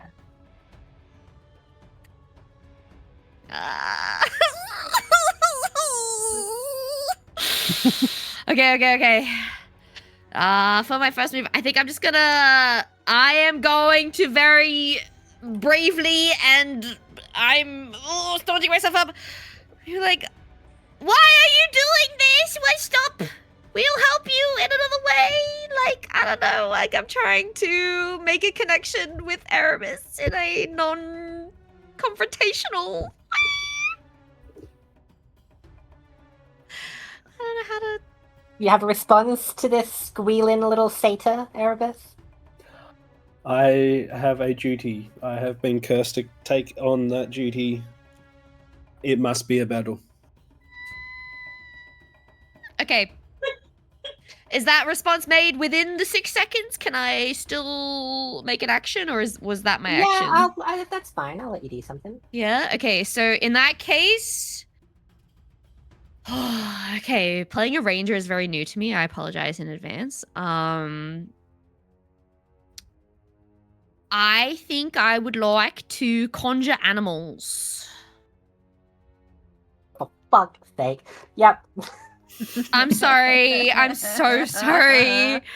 I know this is gonna be a little difficult. I'm so sorry. It's a 3rd level conjuration spell. What I'm thinking is 2 beasts of challenge rating 1 or lower. Yeah. And those beasts of question are dire wolves. Got it. And do I get to pick where they show up? I can send you the stat block if you need it. I think I have it in my compendium. Yeah, okay. I'm sorry! 2024 or 2014? I think it's 2014. I'm gonna send you the link just to double check. I'm just gonna put it here. That's what I'm looking at, but if it's different, let me know. I'll go with that. Look, these are definitely wolves. They're wolves. Definitely And there's 2 of them. wolves. 2 beasts of challenge rating 1 or lower. To my understanding.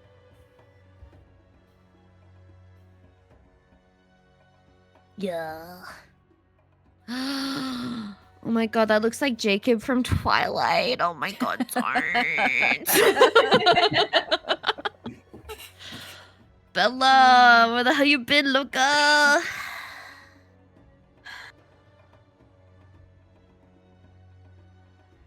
Okie dokie.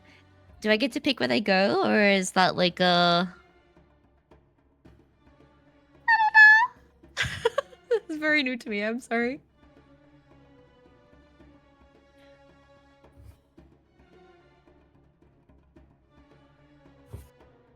Yeah, you can... Yeah. Yes. Okay. I think I want one to be about here. Right next to me. And one just underneath me as well, like in the spot that is like between me and Icon. Yeah.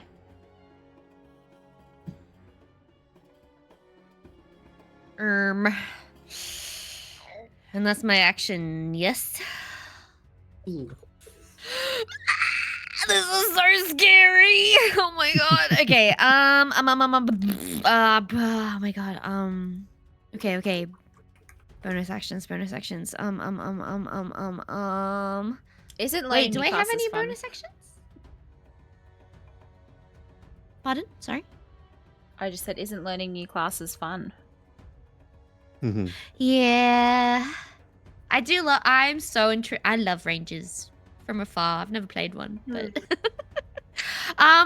I do have 2 weapon fighting as a bonus action, allegedly. So I just wield my 2 daggers, I guess. Is that what that means? I have 2 of them. Yeah. And then that's all I can do? I don't have your character sheet, so... So with 2 weapon fighting, what you can do is when you use your first attack with a weapon, you can use a second attack as your bonus action, but you have to take your proficiency modifier off that second attack. It's not an extra attack, it's 2 weapon fighting. So you only get your proficiency on your first attack, not your second. So if I've already summoned my little dudes, that's my action. Yeah. So that's all I'm... Yep, that's it. That's it for me. It's annoying. It's not as good as it sounds. That's okay. Next time. I'll interrupt again then if that's the end of your turn with another legendary action.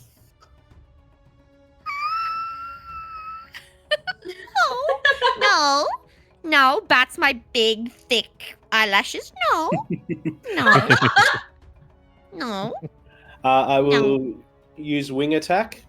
That means I beat my wings, and every creature within 10 feet of me must succeed on a DC 19 or take 2d6 plus 6 bludgeoning damage and be knocked prone.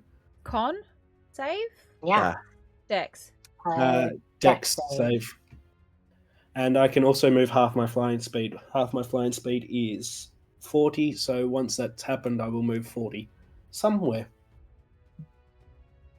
Okay, I'm so sorry. Does that just mean I click the Dex button? The saving throw. Saving throws. The Dex save throw button. Okay. Oh my god. I got a 21. Succeeds? I'm whispering to my dice to be good. Oh, do my wolves not need to do that one. too? It would help. Also, 30-minute timer, by the way, guys. Yeah. My wolves. I'm really bad at math. Dexterity. Saving throws for my wolves. I'm so sorry. I don't know what that means for my wolves. +2. Your wolves have +2 to Dex. So do I just roll a d20? Roll a d20 and add 2 to it. Okay, so what I'll do that on here. Do d20?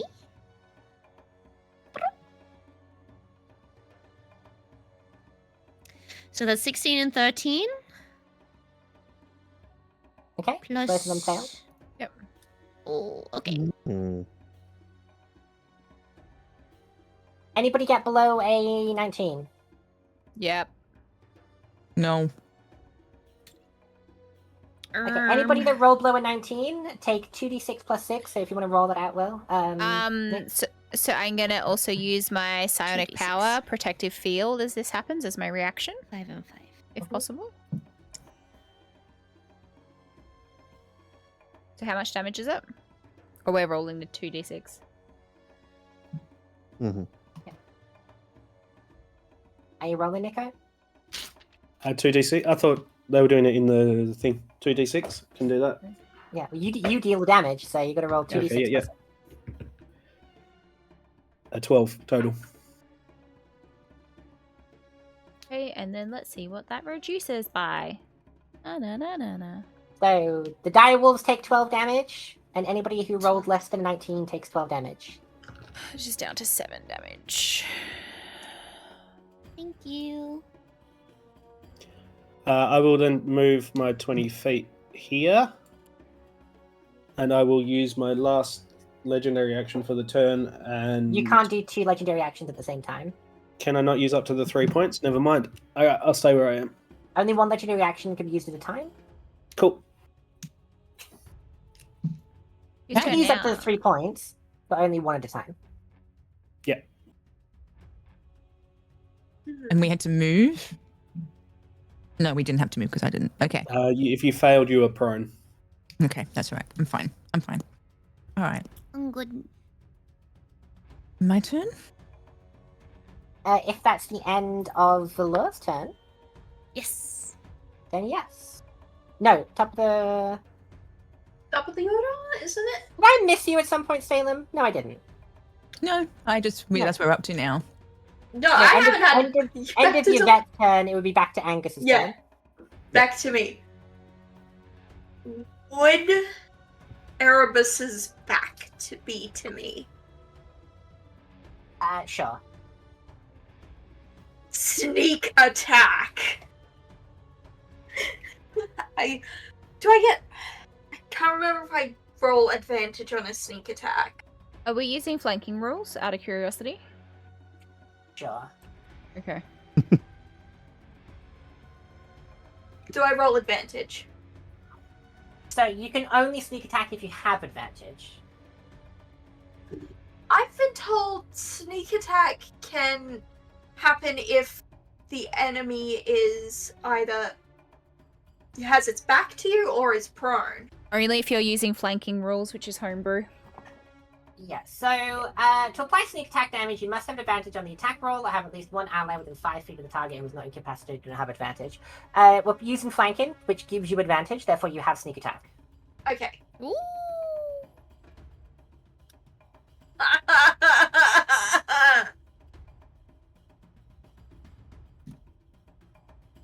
14. My dice screwed me. To hit? Yeah. Nah, it doesn't hit. My dice screwed me.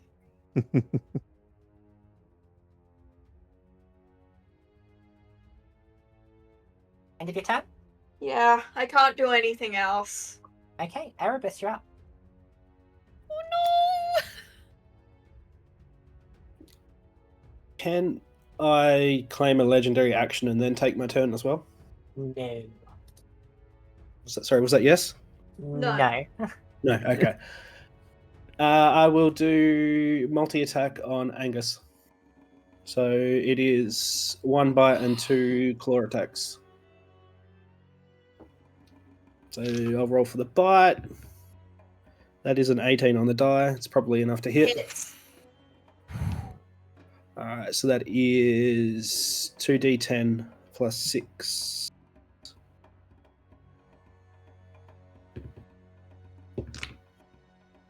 Uh, 12 damage. Yep.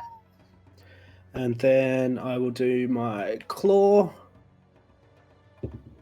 which is a 4 on the dice plus 11 to hit. Would be 15. That hits. Okay, that is 2d6 plus 6. 15 damage. Somehow then- I'm still standing. Then my third and final is a miss. Ooh. I think 14 total. That hits. Did I hit? Oh! No.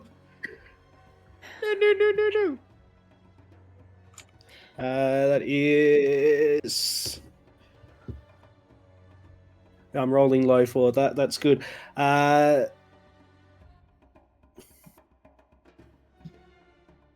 I can't math. 6, 7, 8, 9. Total. Somehow still alive. On 47 HP. And that is an attack.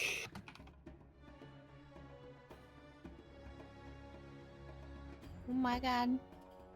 Mm. I will move over here to protect the diamond, the jewel, and end my turn. Oh, what's it called? It is, yes, attack of opportunity.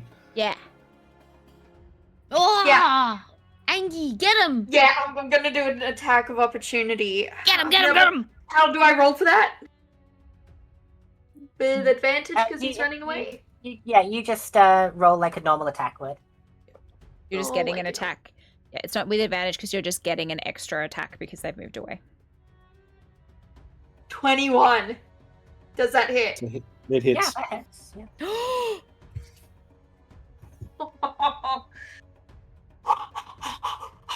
Come on! 7 damage. Gosh, you guys actually damaged them. Crazy. Woo! Zane! And I did it on an attack of opportunity. Okay, end of Erebus's turn. Salem, you're up. I cast a heal. Okay. Quick question. Where did we leave the bag of food? It's on my horse. Oh, for fuck's Aw, Why would fuck. I bring it into potential combat?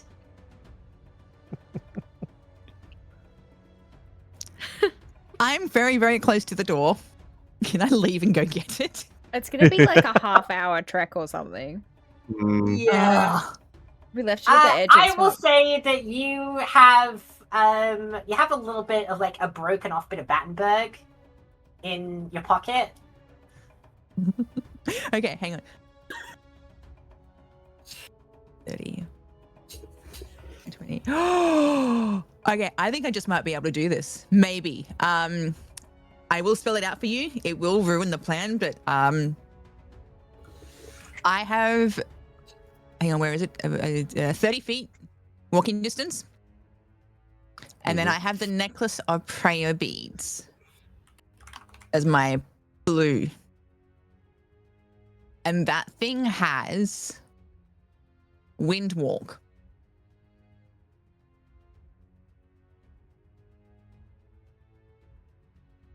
Yeah. You and up to 10 willing creatures you can see within range assume the gaseous form for the duration. Oh, That gives. Okay. Yep. No, you go with it. You go with it. Do it. Yeah, so you would have 300 feet of flying speed, resistance to damage from non-magical weapons, able to fly, immune to prone. Yeah. I am within range. Just. Do I have permission? Yes. Okay.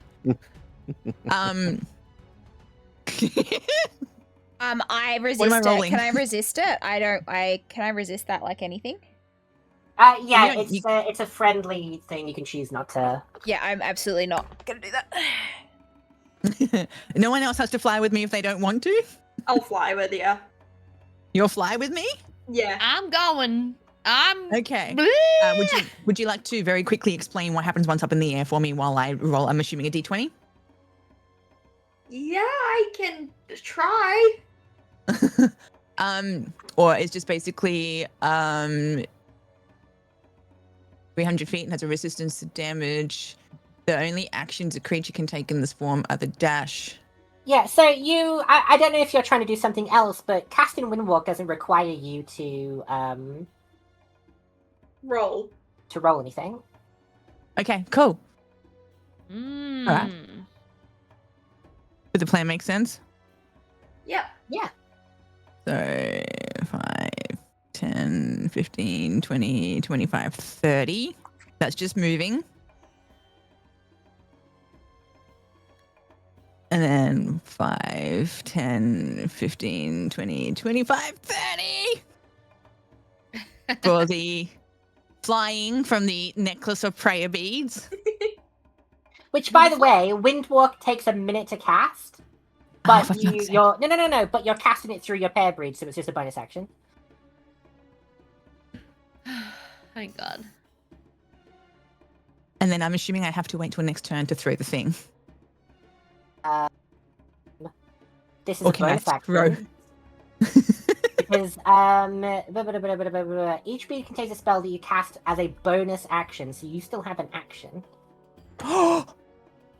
Do it. Do it. Clock him. I throw the thing that is full of gluten. You chuck it at the dragon, do you? It's flying. Okay, give me a dex check, I'd say. A dexterity. A dexterity check, yes. Oh, I should have gotten Angus to throw it. He's got an 11 to acrobatics. I would have gotten it a hole in one. Ooh! How close are you to the dragon? I'm under it. I'll give you Or on advantage top if of you're it. that Like close. squares wise, I'm like right by it.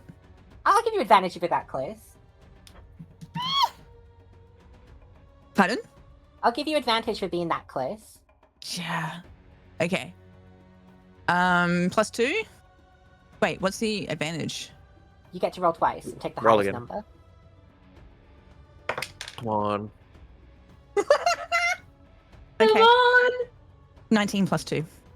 Oh, It's 21.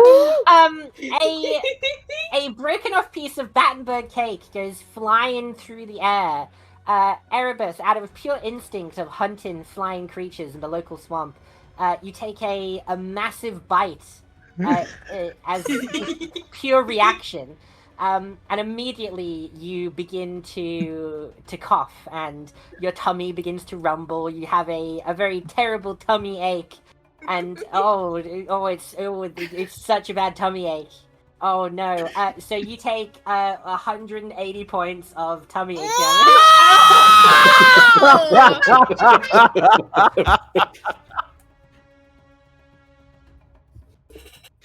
Oh.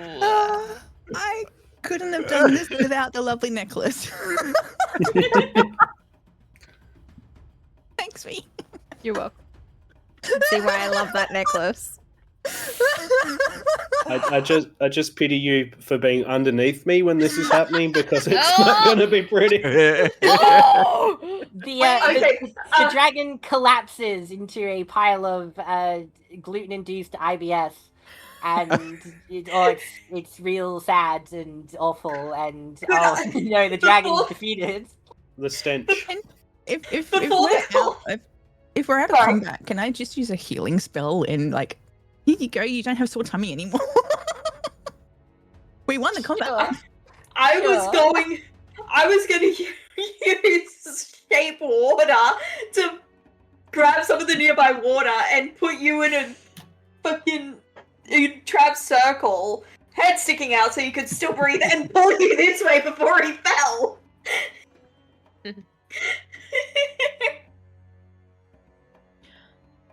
Erebus, you're on the floor. Oh, that tummy ache it's rumbling in your tummy.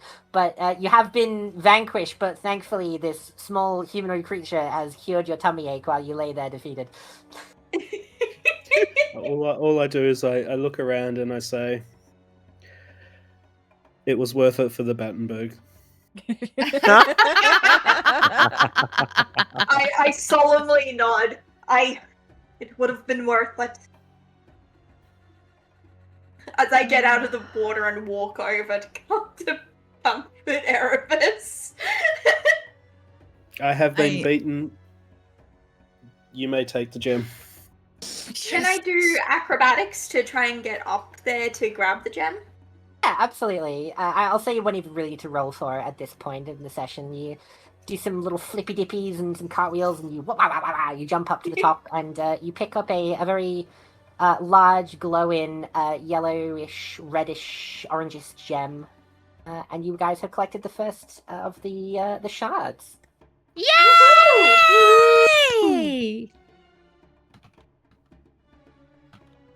Dahlia's gonna stand up. Petition to rename that one not a shard but a shart.